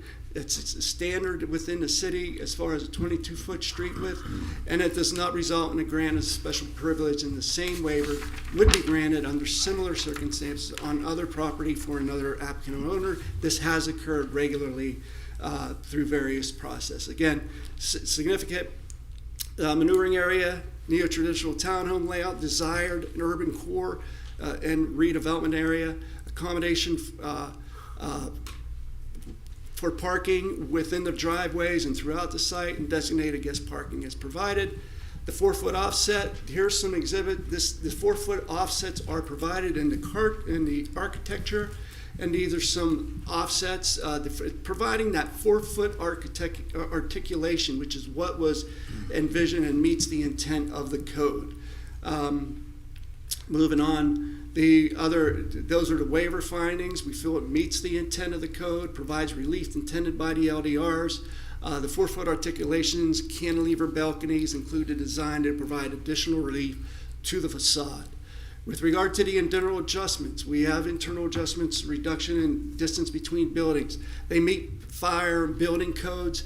This is really an antiquated suburban type of formula, which when I started in '88, we went straight to the townhouse regulations. We didn't even go to this regulation except for apartment complexes. But in any case, as I know that's a lot of history. But anyway, we feel that the provision of non-residentially zoned properties, especially in these redevelopment areas, that you would really have that reduction or allow that reduction. If this was zoned CBD, we wouldn't even be talking about this code provision. So it is in the redevelopment plan emphasizes traditional neighborhood design principles, which this accomplishes. Majority compliance with the 12-foot minimum distance. There are only two areas that there's the 3-story is 30 to 25 with regard to the townhouse regs. And then adjacent to the amenity building, there is a further reduction there. But these are all sides of the buildings. It's not where they're facing front to front. See, there's the exhibit, shows it there, all internal to the site, doesn't affect the adjacent properties. Loading delivery, we just had that conversation. As with any residential development, somebody coming in here is going to move in. They have the ability to park their U-Haul in their driveway. These are 2-car driveways. To move in, move outs are very temporary. Same with the deliveries. So that as far as the loading berth, it really, to me, it's in reviewing, we already had that whole discussion. So we appreciate your support in not providing a loading berth for 47-unit townhouse development. The landscape plan is extensive landscaping being provided on this site. There's hardly any on it right now. This is going to be extensive. And then special landscape setback, I discussed the as you can see, those the columns and the decorative fencing within within the special landscape setback. There's landscaping on each side of those. Again, positive findings can be made with regard to the waivers. In this case here, the landscape waiver, between the two garages where they abut, they're requiring a 5-foot landscape strip. We proposed 3 because they do abut. There is that separation, distinction between the two units and between the units, and there will be landscaping provided there, trees, I believe palms, but it also provided the ability to provide a greater landscape area in the front entrances where you could provide more substantial street trees. Again, positive findings can be made. This is internal to site, and positive findings can be made with 247B5. With the architectural elevations, we feel that positive findings can also be made with 4618, E1 through 3. There's so much variation in articulation, roof heights. AC units are totally not visible from the rooftop, and too big. And there's just some of the elevations. Trying to wrap it up here, and we thank you. Available for any questions, and I have the team members here, Carlos and Johanna. Any questions with regard to architecture or landscape? Thank you very much. Alrighty. I will try not to be too repetitive. Alright, so the request is for a level 4 site plan with a conditional use to allow a freestanding multifamily development in the GC zoning district. The project sits on 7 parcels surrounded by GC zoning to the north, west, south, and then the town of Gulfstream to the east with the single family residences. The lot is currently vacant, and the proposal aims to build a 47-unit townhouse type development. 47 units puts the density at 10.7 dwelling units per acre, where a max of 12 is allowed. So brief background, the lots were annexed into the city 89 and 94. There was the previous request to do a temporary parking lot for vehicle storage and a rezoning request to change from GC to AC. At one point it was withdrawn, but the rezoning did come back and it was denied back in 2022. And the lots have remained vacant aside from being utilized for the construction staging for the Gunther Volkswagen.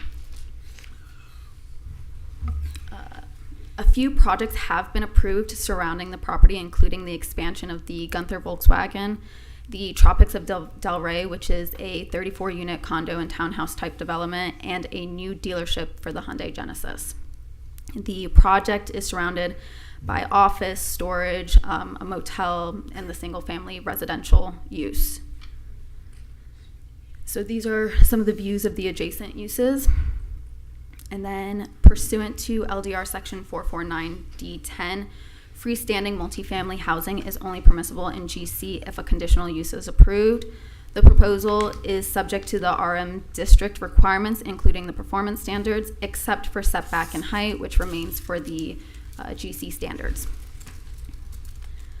Planning and Zoning Board must make a recommendation to the City Commission based on the following findings for a conditional use. It shall not have significantly detrimental effect on the neighborhood and shall not hinder any development of the nearby properties. Within the GC zoning district on Federal, there are a few existing and approved multifamily residences. The board should consider the following. Does the proposed residential development reinforce the existing neighborhood character? Does the proposed residential development align with arterial corridor vision?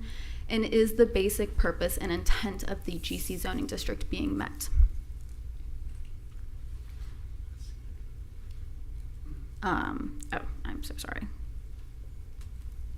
Also, too, something to consider too is the displacement of a commercial use for the benefit of additional residential units a net positive for the stability of the neighborhood, or would the neighborhood instead remain more stable with the persistence of commercial uses on the subject property? The request consists of the following. It's 47 units with a townhouse typology. 6 of the structures are 2-story and 2 to the south are 3 stories. There is a centrally located clubhouse, and the parking is provided within the private garages, the driveways, and reserved spaces that are scattered throughout the site. There are 5 waivers. So there's the 4-foot minimum offset for the townhouses, the decorative fencing and the special landscape setback, the reduction of the drive aisle width from 24 to 22, the 100-foot set stacking, which was approved by the city engineer, and then relief from the 5-foot minimum landscape buffer to 3 feet. There's also an internal adjustment for the distance between the residential buildings to allow 25 feet and the 12-foot 4-inch separation between the clubhouse. There's also the loading determination, which it's required to have the 2, and they're proposing no. Okay. The applicant is also requesting for concurrency, water, sewer, and drainage is accommodated on the site. The development will generate 324 daily trips. During permitting, the park impact fee of $23,500 must be paid. The development will generate 24 tons of solid waste, and Waste Management has expressed concerns with entering, stating that the visitor lane is too narrow and they will have to enter through the residence gate. Lastly, Palm Beach County School District stated that there will be no negative impact for their schools. For consistency with the comp plan, I pulled a few policies that are applicable to this development for board consideration. This includes accommodating residential housing opportunities, specifically a limited amount of standalone residential development along a major corridor. The development is also within the North Federal Highway Redevelopment Plan, which doesn't provide specific guidance for multifamily use, but ultimately supports redevelopment and a healthy mix of residential and commercial uses.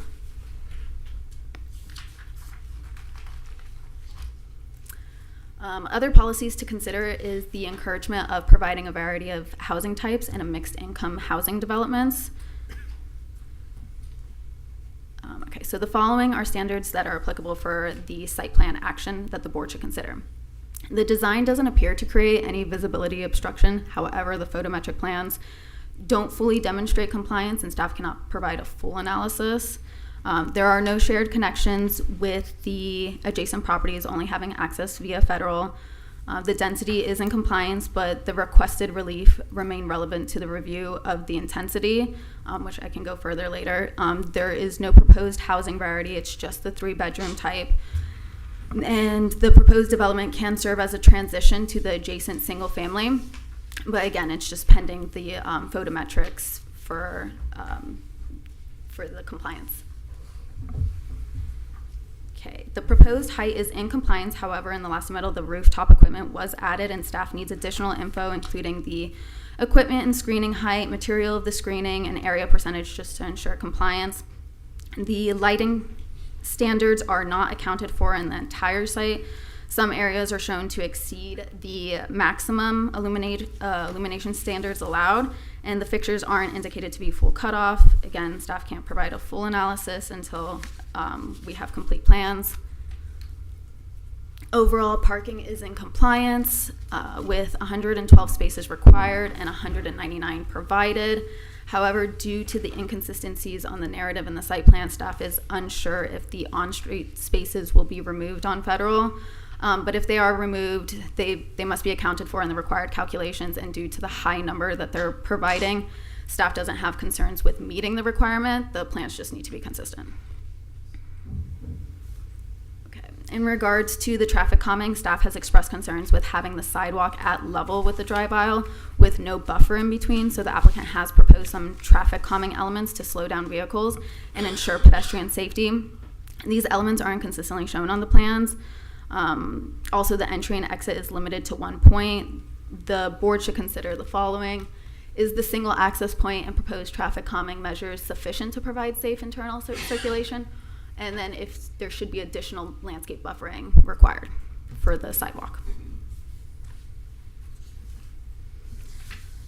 Total, there are 9 structures, including the clubhouse.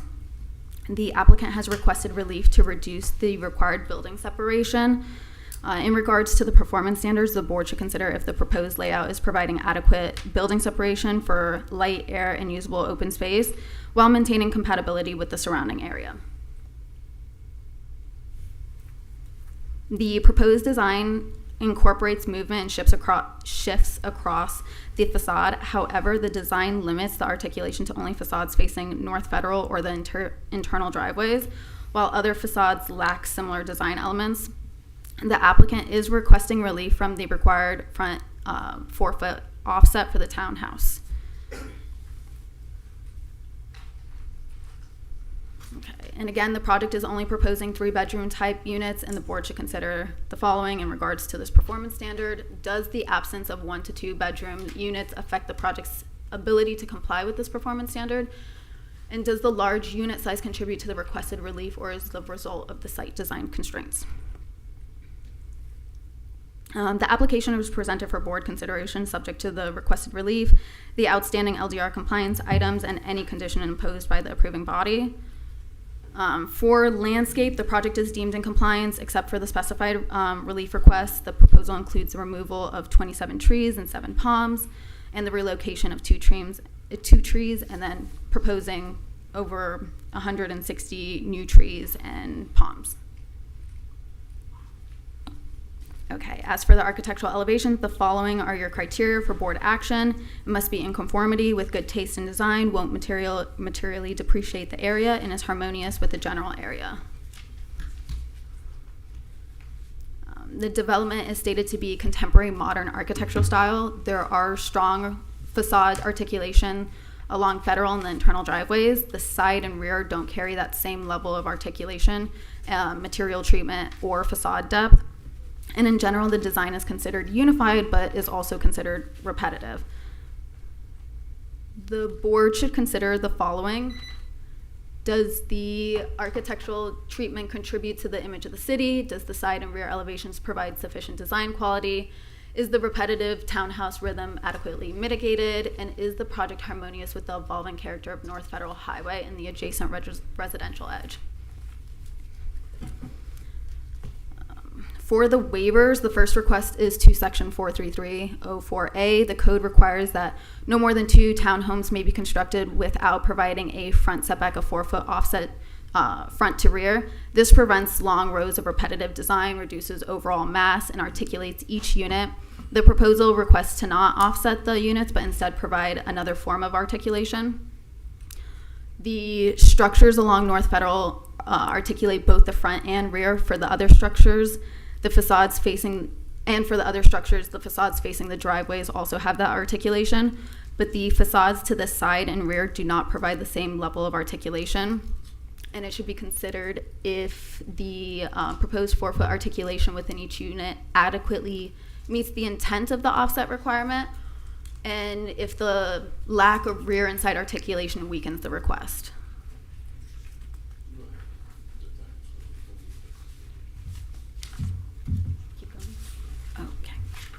Okay, so second waiver is for LDR section 434H 6B to allow a fence in the required 10-foot special landscape setback along Federal. Just if the fence, the board should consider if the fence is appropriate for fronting Federal. Waiver 3 is for LDR section 469D6D to reduce the required drive aisle width from 24 feet to 22 feet. The intent of this width is to ensure safe two-way circulation as well as adequate maneuvering space to back out of a parking. There is a portion of the drive aisle where parking is located on both sides of the drive aisle where there are some concerns and a fire has expressed some concerns if there's a fire truck that they might block circulations for emergency purposes. The board should consider if there may be conflicts between parked vehicles, backing movements, service vehicles, and emergency access. The fourth waiver is to reduce the stacking distance, which was approved by the city engineer. Waiver 5 is to LDR section 4616H3D to reduce the required landscape buffer between driveways from 5 foot to 3 foot. The board should consider if the overall landscape design sufficiently offsets this request. The internal adjustment is for LDR section 462B, which uses a calculation of the height and the width to determine adequate spacing between residential buildings. This separation is to provide optimum light, air, and open space. The required distance ranges from 32 to 38 feet. And the proposal requests to reduce to 25 feet between buildings A, B, C, and D, and 12 feet and 4 inches between building E and the rec center. This request doesn't impact perimeter setbacks. So the board should consider the following. Does proposed building separation provide adequate light, air, privacy, and open space between buildings? And would the site benefit from fewer units or a revised layout with greater separation between structures?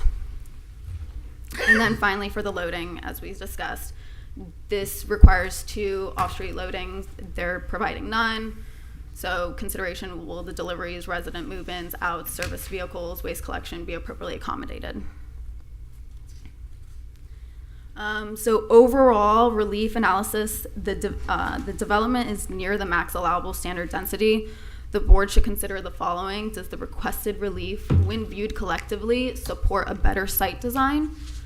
And does the number and type of relief request indicate that the proposed density and layout are placing pressure on the applicable development standards? The board should also consider policy 117, recognizing that LDR standards related to compatibility, transition, setbacks, height, and open space may limit the density achievable on a specific project or specific site. I'll also just quickly read for the waivers, the findings. It shall not adversely affect the neighboring area, shall not significantly diminish the provisions of public facilities, shall not create unsafe situations, and shall not be granting a special privilege. This concludes my presentation, and these are your board actions.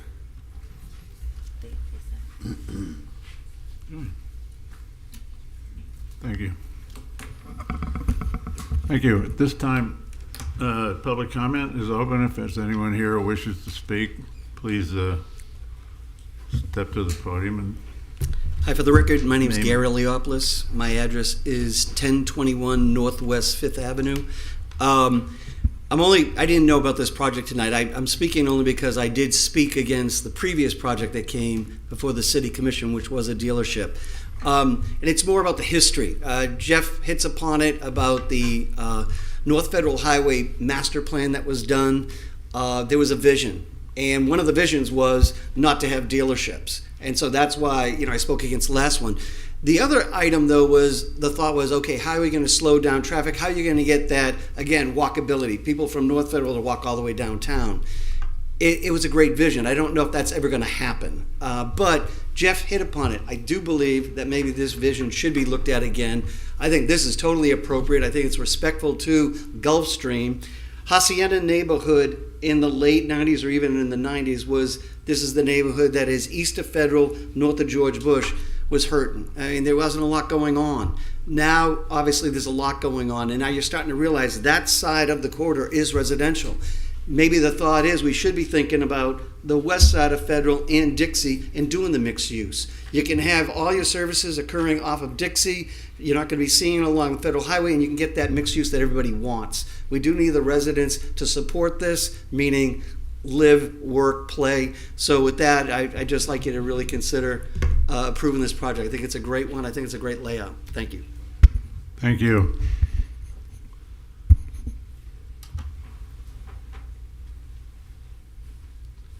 Hi, my name's Chester Snavely. I'm the president of the HOA in Plaza Soleil, which is the neighboring property adjacent to this property to the east in Gulfstream. Okay.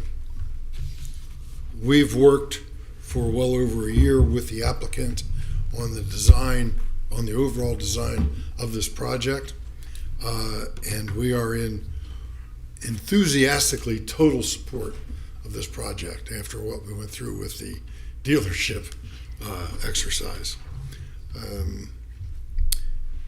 The applicant worked with us on the design of the buildings, the placement of the buildings, the height of the buildings, the trash disposal, traffic within the site, and most importantly, screening of the site to Plaza Soleil.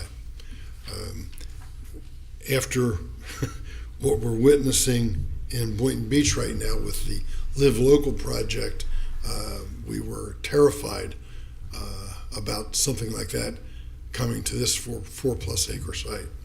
So all items related to this development that we were sensitive to in the past have been addressed by the applicant, and again, we enthusiastically support this from Gulfstream. Thank you. Thank you. Good Yeah, evening. name and address. Hi, Ingrid Kenmer, 760 Southeast 5th Avenue. We appreciate you taking the opportunity to look at this project tonight and talk about walking. I've never walked to the Salem from there, but could. And I do love the French bakeries and the coffee shops that are right there at George Bush. So we have a lot of services. We have commercial up to our eyeballs, and we really would like something more compatible. We have Walmart across the street, and we can prove it with all the shopping centers that litter Federal Highway. And we have office buildings that are behind Dunkin' Donuts that have never been filled. So there is plenty of service commercial areas that are in that area. This project gives us an opportunity to do something that's compatible. Not everybody in the area can afford a single family home. This is a beautiful project that would give opportunity to more multifamily entry level or mid-level or the townhouse user. It's great. We think that the developer has done a great job to look at the landscaping to save what trees can be there. The ones that, a lot of them that are there are very old and can't be saved. They're doing a lot of work to enhance the Federal Highway streetscape, the sidewalks, and I think it'll be really pretty. And we look forward to you supporting it this evening. Thank you. Anyone else? Seeing no one, public comment is closed. At this point, does the applicant or the staff have any cross-examination of any of the witnesses or rebuttals? Go ahead, Mr. I just Costello. wanted to respond to a couple items with regard to, not rebuttal, but as far as the lighting, we have been working with staff. We did receive the comments. The lighting plan, photometric plan has been revised to comply with the grid. He made an error when we revised it the last time to not modify that illumination. It's been revised. We're ready to resubmit. If we get the go-ahead to address everything before City Commission is our goal. And so our team has already been working on the revisions. With regard to the trash, Waste Management provided the letter in September of 2025. Since that, we did modify the entrance to increase the drive-out widths. But they said internally they had no issues servicing. They just need to be waved through the gate so they can pick up the trash. No big deal. That happens a lot in a lot of developments. The AC units have been screened. As far as single access point, there isn't the ability to really have cross access to the adjacent properties. This is like the first in. This is the primary access, no multiple points of access for this development. For a 47 unit development, you want to have it more restricted. With regard to the concerns on the traffic calming, on the internal to the site, we provided stop signs. The maximum speed limit is 15 miles an hour. There's stop signs throughout, and midpoint of the north-south driveways where the crosswalks are stop signs. The sidewalks, the concern they mentioned, we were addressing a staff request to provide sidewalks on both sides and trying to be, and working with them to accommodate. If you look in this size of development, a sidewalk on one side would get you where you need to be. But we were doing that, and so we provided that. Again, there's no concerns with speeds through here. It would be limited. 3-bedroom units. One can use it as an office. I know I do at my house, using one of the bedrooms as an office. It provides that flexibility. Fire did state that they were just concerned with somebody parking in front of a hydrant. So you have your condominium regulations where you can and cannot park. The restriction would be you cannot park within the street, which is typical. And look, fire has that issue wherever. If somebody parks in front of a hydrant, that could be an issue, even in my neighborhood or your neighborhoods.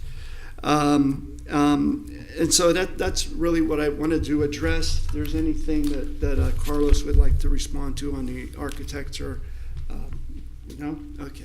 So that's all. Thank you. Sir, geez, no. All right. In that case, board comments. Who wants to start this? Yeah, Roger wanted to start the last time. Well, go ahead. Okay. It's gorgeous. I love it. Kudos to the applicant for and the project team for reaching out to the community and working with them. That's a major commitment, and it's good to know that the Plaza Soleil neighborhood is behind it or is endorsing it. And one of the a lot of the similar issues here that there may have been with the previous project, 22-foot wide drive aisles, and in this case, I think a single point access on this project makes a lot of sense. I don't have any problem with it. I don't have any problem with any of the elements that may be under critique. None of them, in my opinion, weaken the degree of support for the overall request. It's been sitting there so daggum long. I think it's time for something like this to be developed. Sure beats the heck out of what may have been proposed there previously. I'm in full support of it. Thank you. Mr. Strawn. I'm in support of it. I don't have any problems with it. Ms. Kieselewski.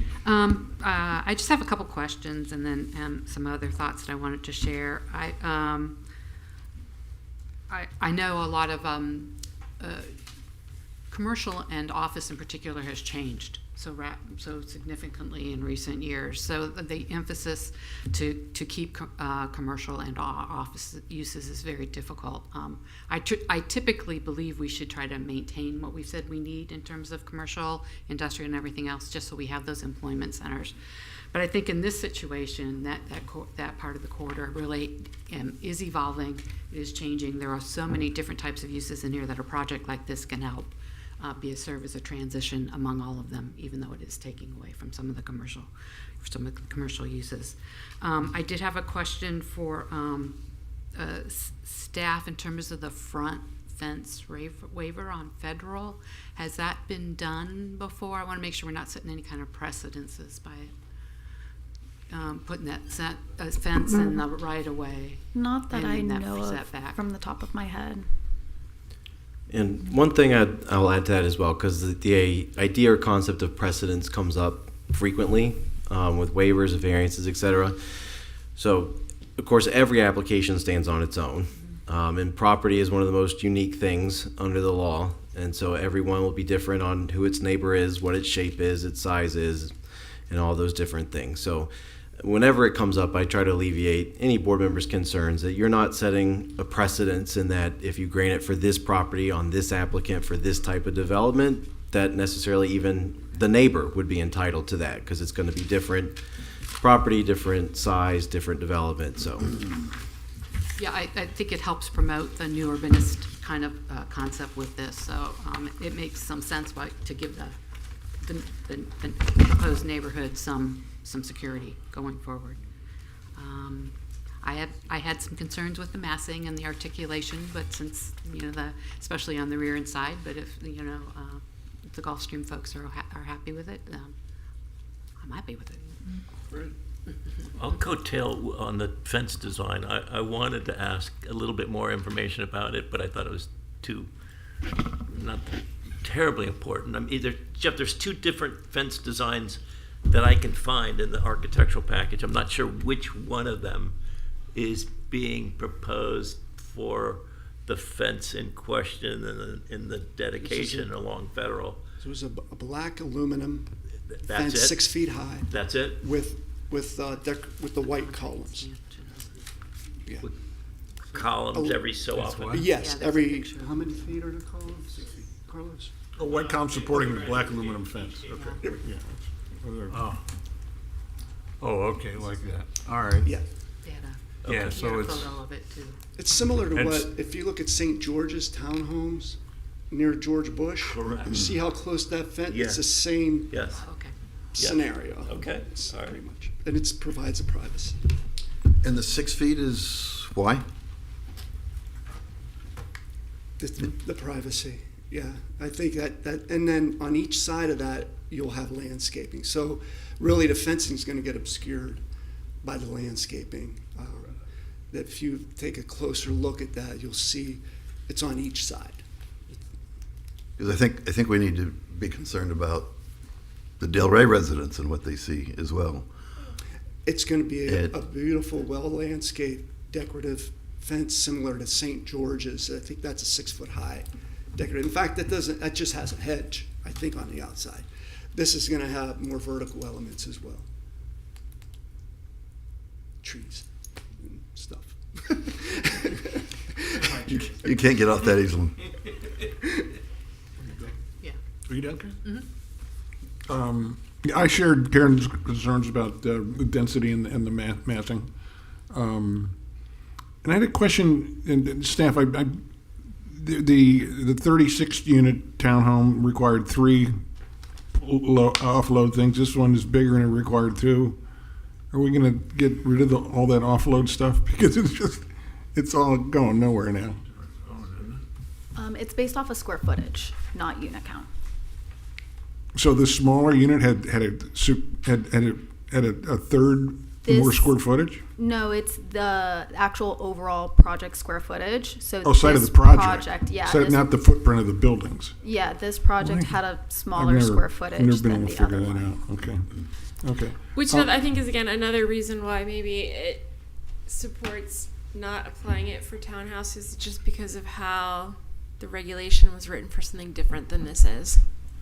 Okay, and then I told Jeff I'm not a huge fan of waivers, but the townhouses in the Swan have a 25-foot or so distance between townhouses, but they require a waiver to have a 25-foot. What's the distinction there?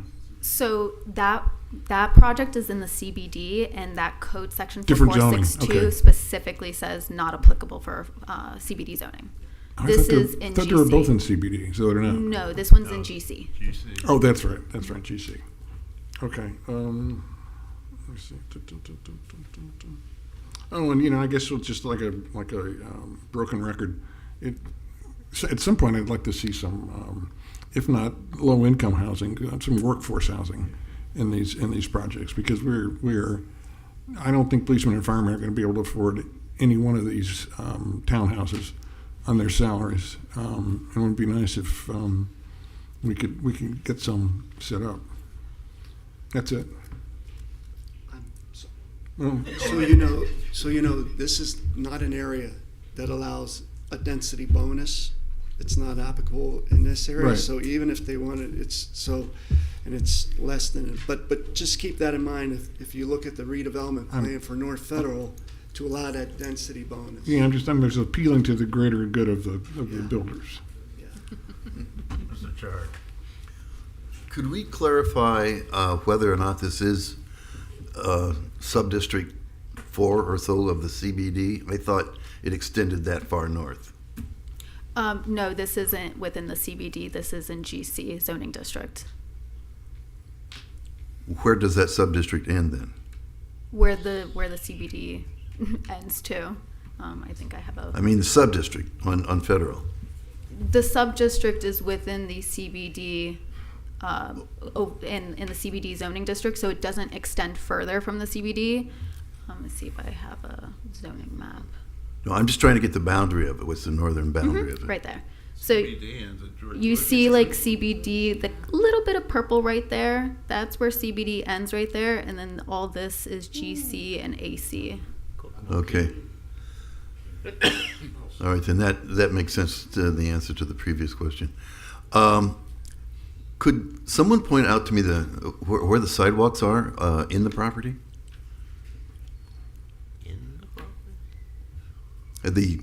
That's the yellow?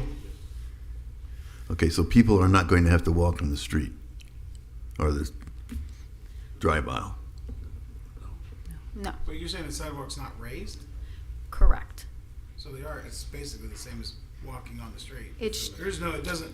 It's a sidewalk with no sidewalk curb.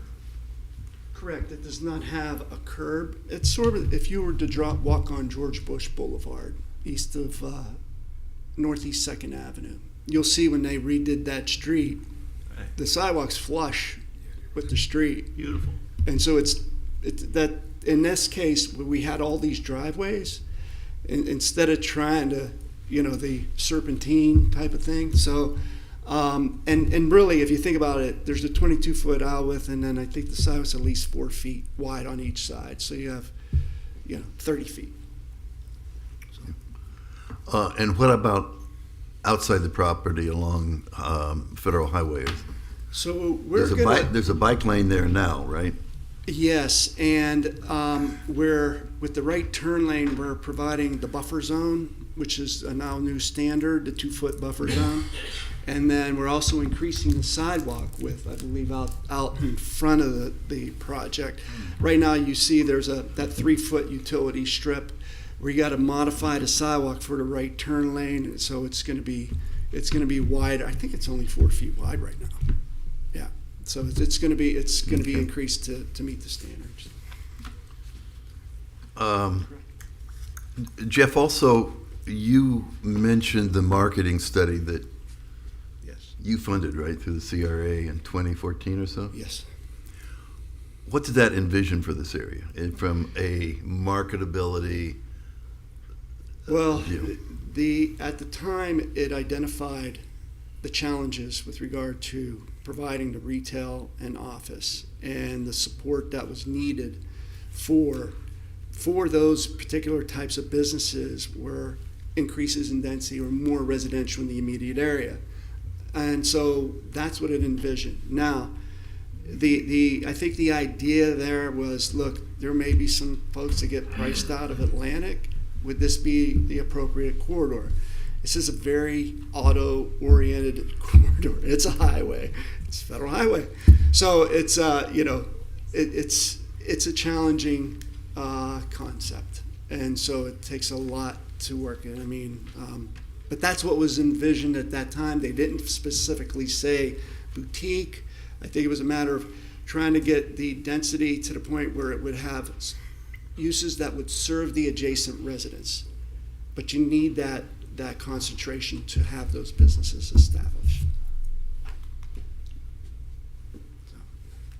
So the vision that was pointed in that study, which I think also talked about bringing some of the activity and vibe of Atlantic Avenue and turning it north and going on Federal. As far as an alternative to that, I don't believe it was envisioned as like the downtown Delray Beach, but to provide the opportunity to have those types of uses to support almost like a neighborhood commercial type of use. That's my recollection Yeah. as well. So does this project in Abigail's presentation here of healthy mix of residential and commercial, is it Abigail? Susie. Okay, sorry. Healthy mix of residential and commercial. Does, in your mind, this satisfy that? Yes, this is getting you to the point where, and I think we've seen between Federal and Dixie, there is, I think you're seeing the fact that east of Federal has been more concentrated towards some residential. There are areas between Federal and Dixie where you have that opportunity with the access to provide that more of that commercial orient and circulation between those, because you have the dual roads and double access points. To me, as we look at this particular area, we know what has not occurred in decades along North Federal, and we know that these properties have been vacant for over 20 years, and that prior to that they were antiquated uses that were not, and I know some of those uses on that property were identified as the blight to get rid of in the North Federal Highway redevelopment plan. I think at that time in the mid-2000s, the housing market changed, whatever was proposed there didn't move forward, and we get temporary parking lots in the interim. So this will provide an insertion of investment and to help revitalize that area. Well, I certainly think this is much better than another automobile dealership or repair shop. And for that reason alone, I would support it. But I am afraid that it doesn't exactly encourage commercial, specifically retail, along that area and walkability. There are things popping up there, and I'm not sure if this encourages it or not. Certainly the French Bakery is a good example. What's happening with the 10 or so food trucks along Federal, and there is the opportunity for something to happen there. But as long as the one thing, I only want to say one thing about trees. Removing 27 out of 29 seems to me to be overly active. And when we saw a picture of 29 trees, many of them looked very, very healthy. I did not go out there and measure them or anything, but it just seems to me like some of those trees could be moved on the site.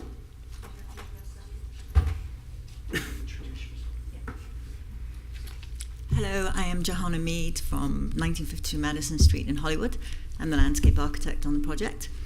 I love trees too, so I'm very much passionate to try and maintain as many as we can.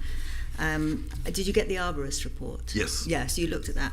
So a lot of them were palms, and a lot of the trees, because that area, they hadn't been taken care of. So they were either damaged by hurricanes or just generally not very healthy. So we initially were going to get rid of 29 out of 29 trees, I'm sorry, but staff encouraged us to try and keep a few. So we went back and looked. There's 2 possible candidates. Neither of them are ideal for relocation.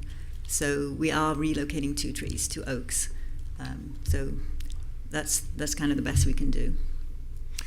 For the 27 other new ones, there is a predominance of palms as opposed to shade trees?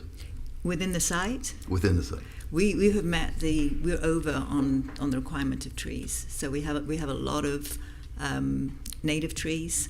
We have a lot of canopy trees. We have got increased size.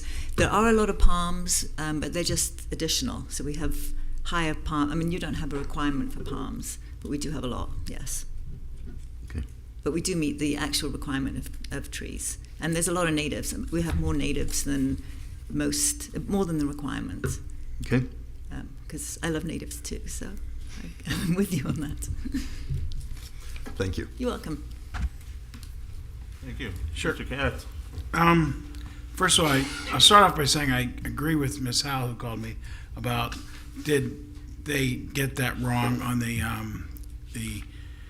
always Delray comprehensive plan, whether or not it should have been commercial or not. So I have no problem with that converting to homes if that's what's going to make that corridor. If that's what maybe could have been there, should have been there, who knows? That process is not easy and it's not going to be perfect. So I have no problem with that at all. My couple concerns is The 22-foot driveways, I mentioned that to Mr. Costello. I think I mentioned it to Mayor Carney as well. This is my second community with 22-foot driveways. I'm living it now. And when I walk around, walk the dog, you talk to neighbors, and the one thing I hear more than anything else, the question is, who was the dumb, who allowed them to put these narrow roads in?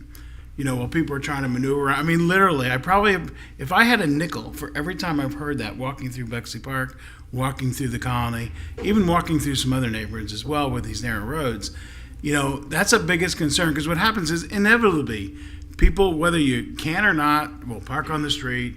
You're going to move around. You hear about the garbage trucks. I mean, we had somebody constantly parking right in front of my house, because the garbage truck comes into my community. They make a right, and 6 o'clock in the morning, they're right in front of my house, and they would park on the street, on both sides. And the garbage can does. They've got some really loud horns, if you've never heard, and they will wake you up, the entire neighborhood, at 6 a.m. to move those cars so they can get through. And I know they're not going to allow parking. Our original docks 25 years ago did not allow parking either.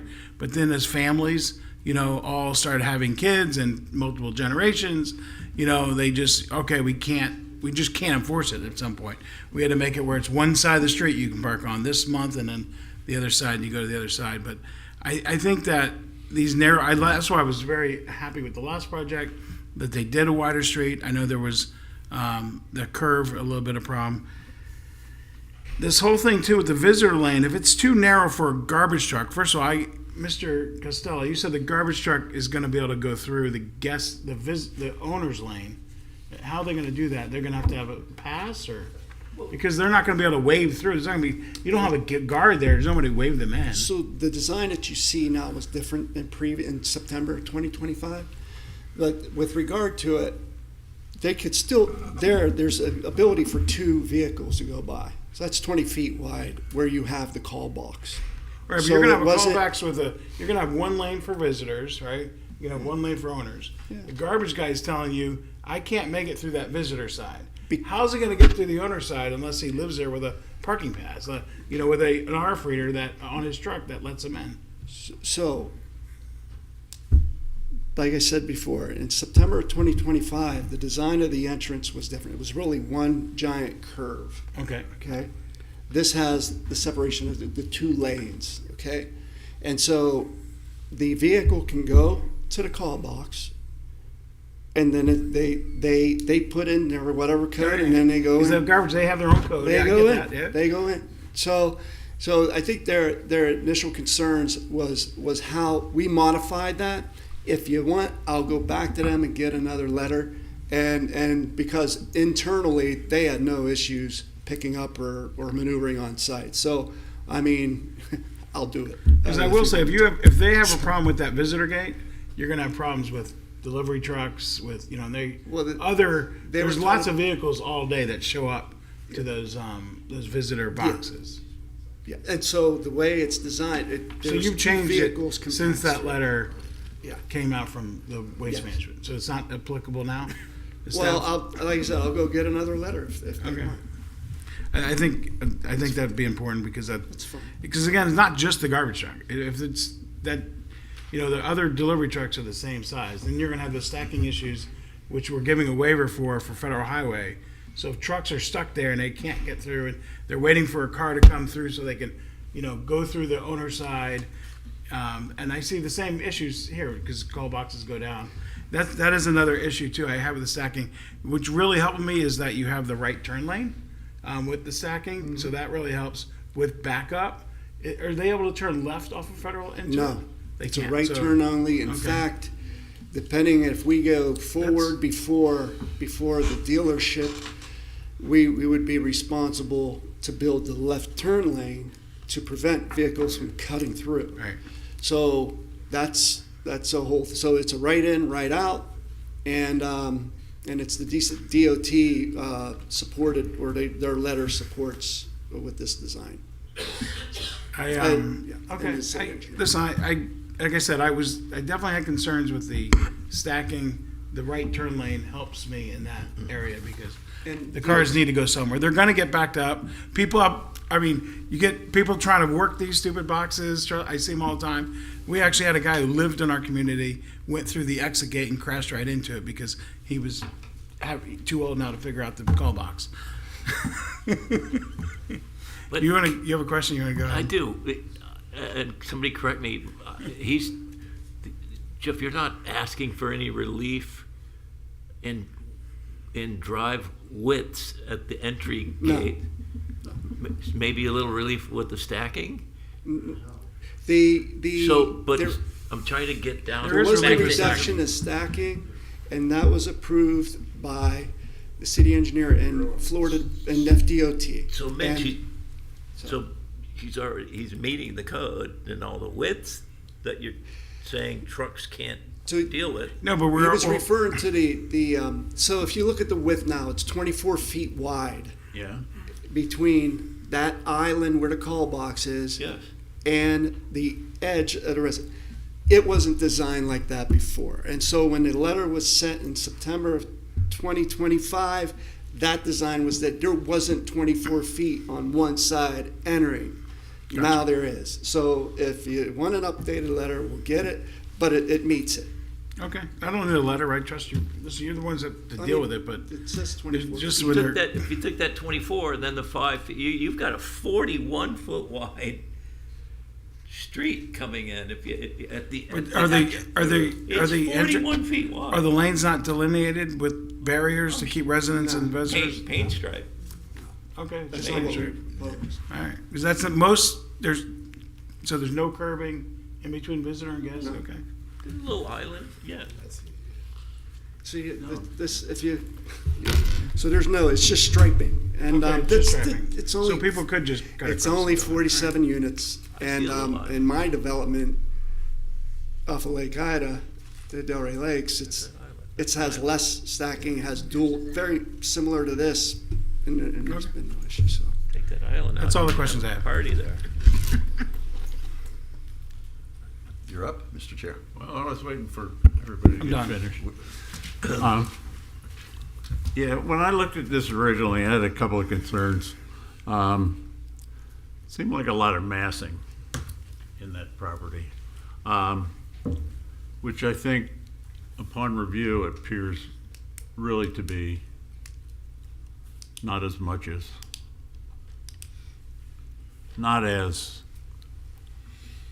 doesn't appear like the huge mass that I thought it was going to. And the other concern I have is, waivers are there to be waivers, but then you get this waiver and that waiver and another waiver and another waiver, and you start going, what's going on here? Why can't we just build something that meets the rules? But I can't find one of these waivers that I object to individually. I mean, the landscape buffers and the 22 feet and the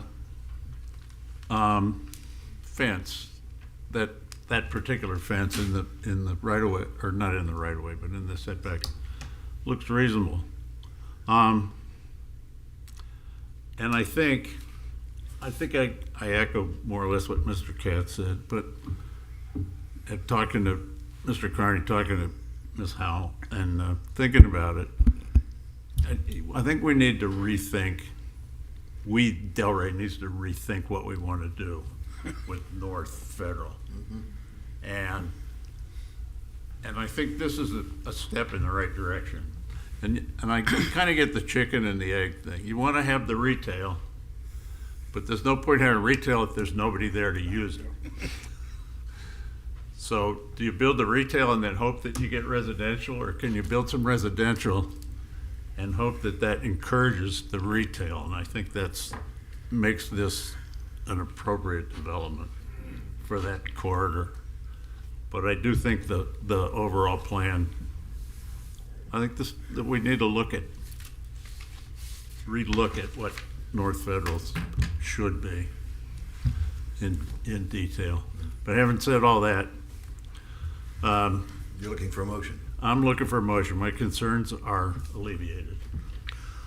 Move to recommend to the City Commission approval of a conditional use and level 4 site plan application request for 2419 North Federal Highway, including a landscape plan, architectural elevations, 4 waivers, and an internal adjustment and a loading determination to construct a 47-unit multiple-family townhouse-type condominium development with a mix of 2- and 3-story buildings at the subject property addressed as 2419, 2507, 2515, 2519, 2601, 2605, and 2613 North Federal Highway, finding that the request is consistent with the land development regulations and the comprehensive plan.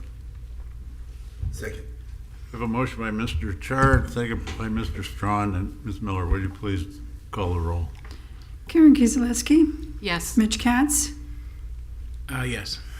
Deidre Strong. Yes. Jim Chard. Yes. Bryce Patton. Yes. Roger Cope. Yes. Gregory Snyder. Yes, that passes unanimously as well. Thank you so much. Thank you, Mr. Until, you might want to respond to Mr. Perlman that you will have hammers, so he's going to have to deal with the noise. I'm off this letter. I'm off for the project, but they can't make any noise. Oh, Good luck with that. But they need to do what they can. That's too bad. Doesn't matter what you do with construction. All right, moving on to number 9A. I'm going to be sneaking out in a few minutes, so I might not get to the end. I got freebie on the way to bring me to my graduation dinner. Are you going to leave your vote?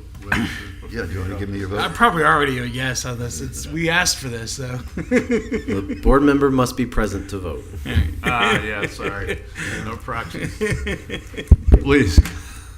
Please go ahead. Hello, good evening again. Alexis Rosenberg, Senior Planner Development Services for the record.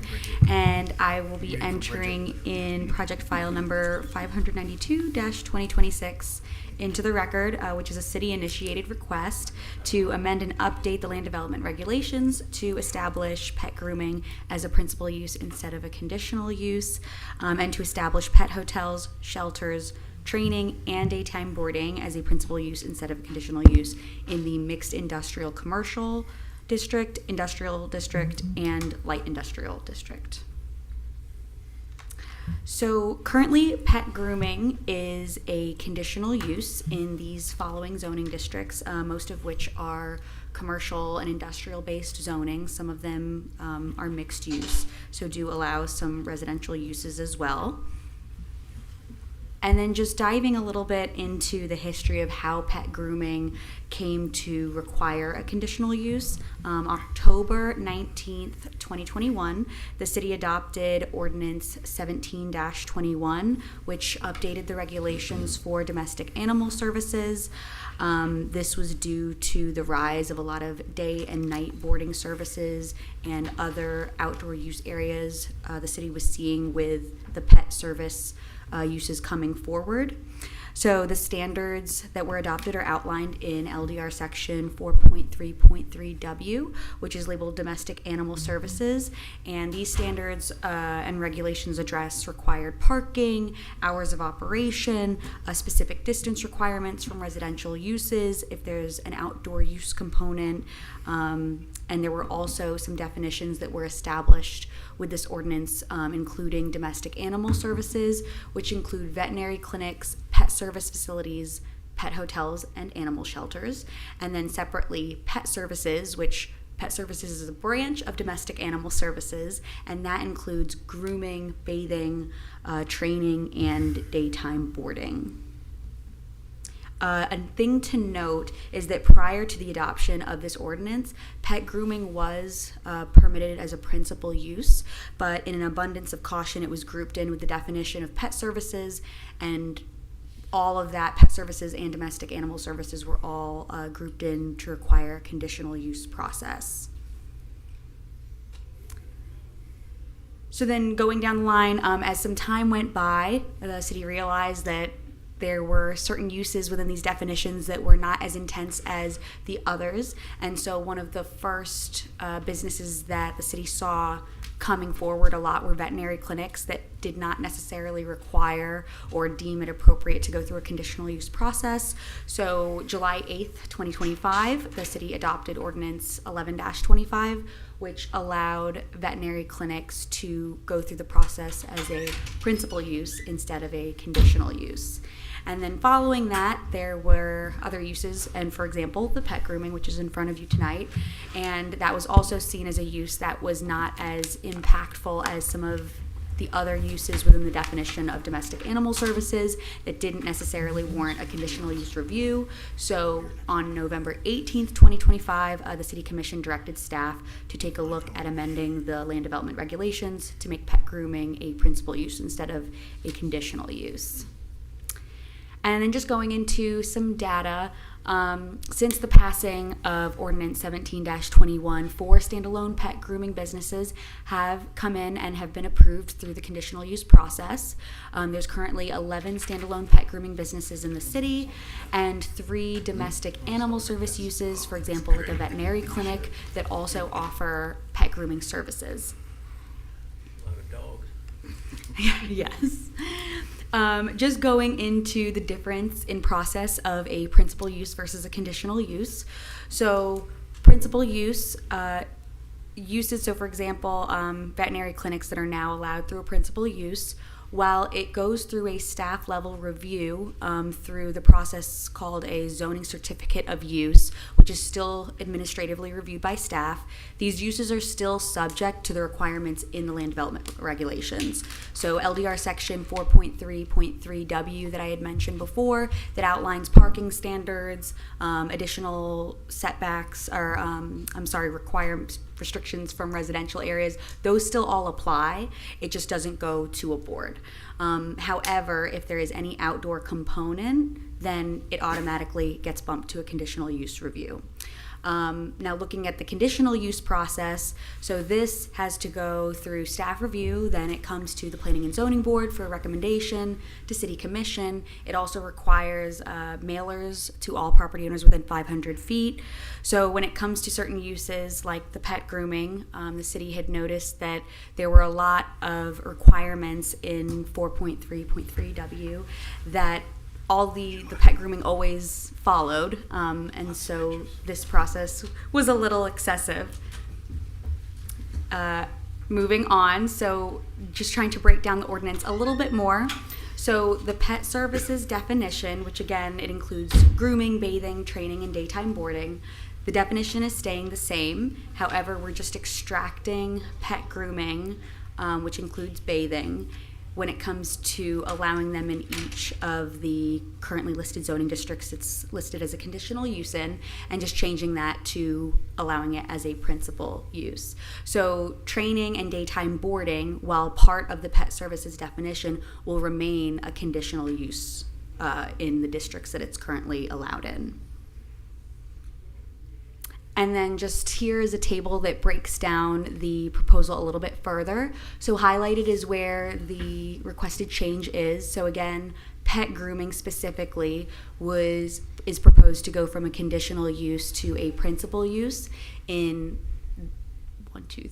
5 zoning districts, and the 3 industrial districts, instead of changing it from a conditional use to a principal use, we're proposing to change it to an accessory use, just because there are many more intense type pet service uses that are already allowed in that district, that we felt it was more appropriate to allow it as an accessory use instead. It's very unlikely that you would see the pet grooming more as a standalone use sometimes in these districts. In addition to that, we decided to also bring forward a change that would allow pet hotels, animal shelters, training, and daytime boarding from a conditional use to a principal use in the 3 bottom industrial districts. Just to preface, if there is any outside area component associated with any of these uses in the industrial districts, it would still bump it to require a conditional use. So this would only make it a principal use if there was no outside use or no outside use component or anything else that would trigger it to require a conditional use review. Right now, the way it's worded in the code is For example, pet hotels and animal shelters, I think with outside use area is required to go through a conditional use process. So it was more of trying to streamline the process. And again, if there's outside use associated, it would still require a conditional use review. And that's pretty much what this slide says, just going over again which sections we can cite that requires a conditional use review if there's any outside activities associated with these uses.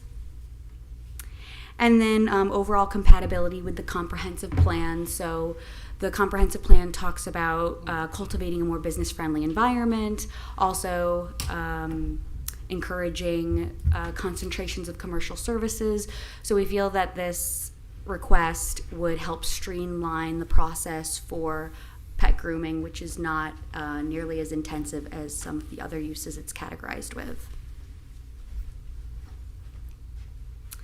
And if recommended for approval, or we anticipate this going to City Commission for first reading in June, and then potentially second reading in June or July. And so these are the board actions. There's an attachment of the draft ordinance in the backup, and I'm available for any questions. Thank you. We're now open for public comment. Seeing no public present, that's closed. Board discussion. Anybody have anything? No? Mr. Strong? No? I'm just glad you went and looked at all the districts, and I appreciate that the conditional use is still required for outdoor uses. So, a couple quickies.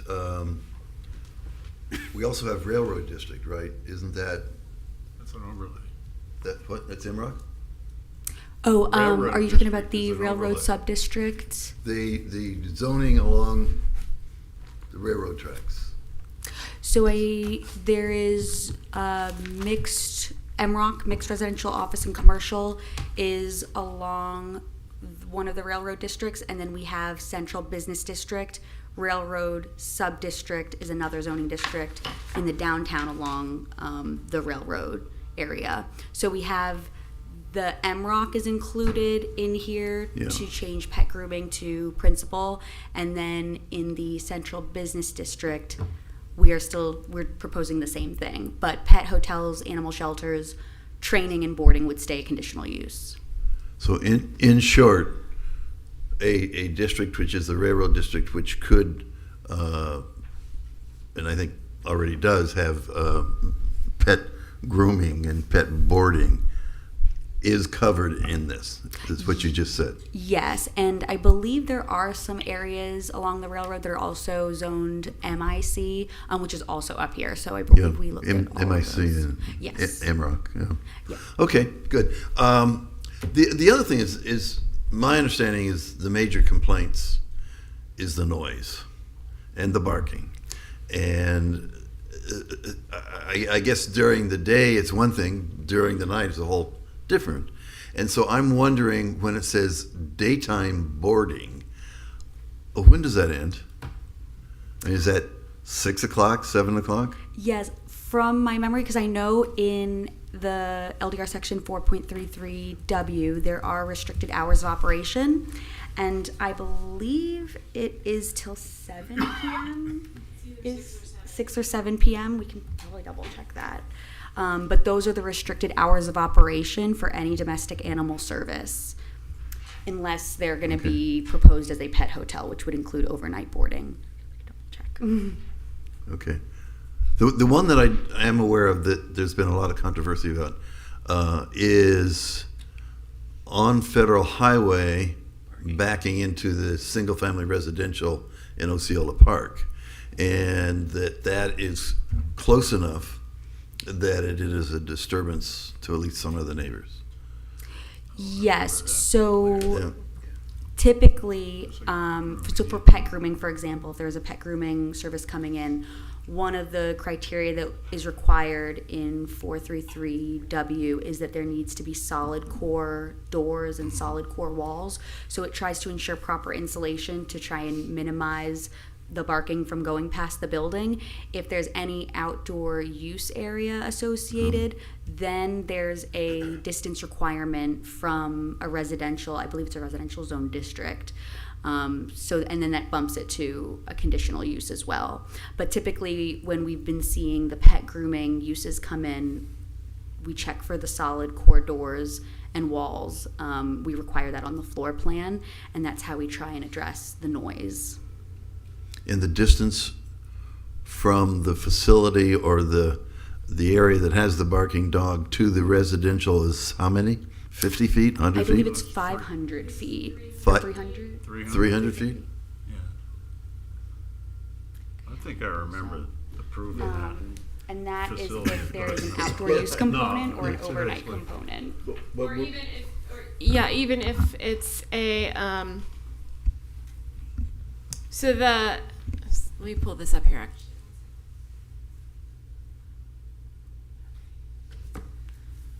While she's doing that, if I may, I remember that. Yeah. But I didn't we require them to do something extra with the door because of the? Yeah, they had to have solid. They did. There was a discussion above and about the beyond, right, doors in particular, but at some point,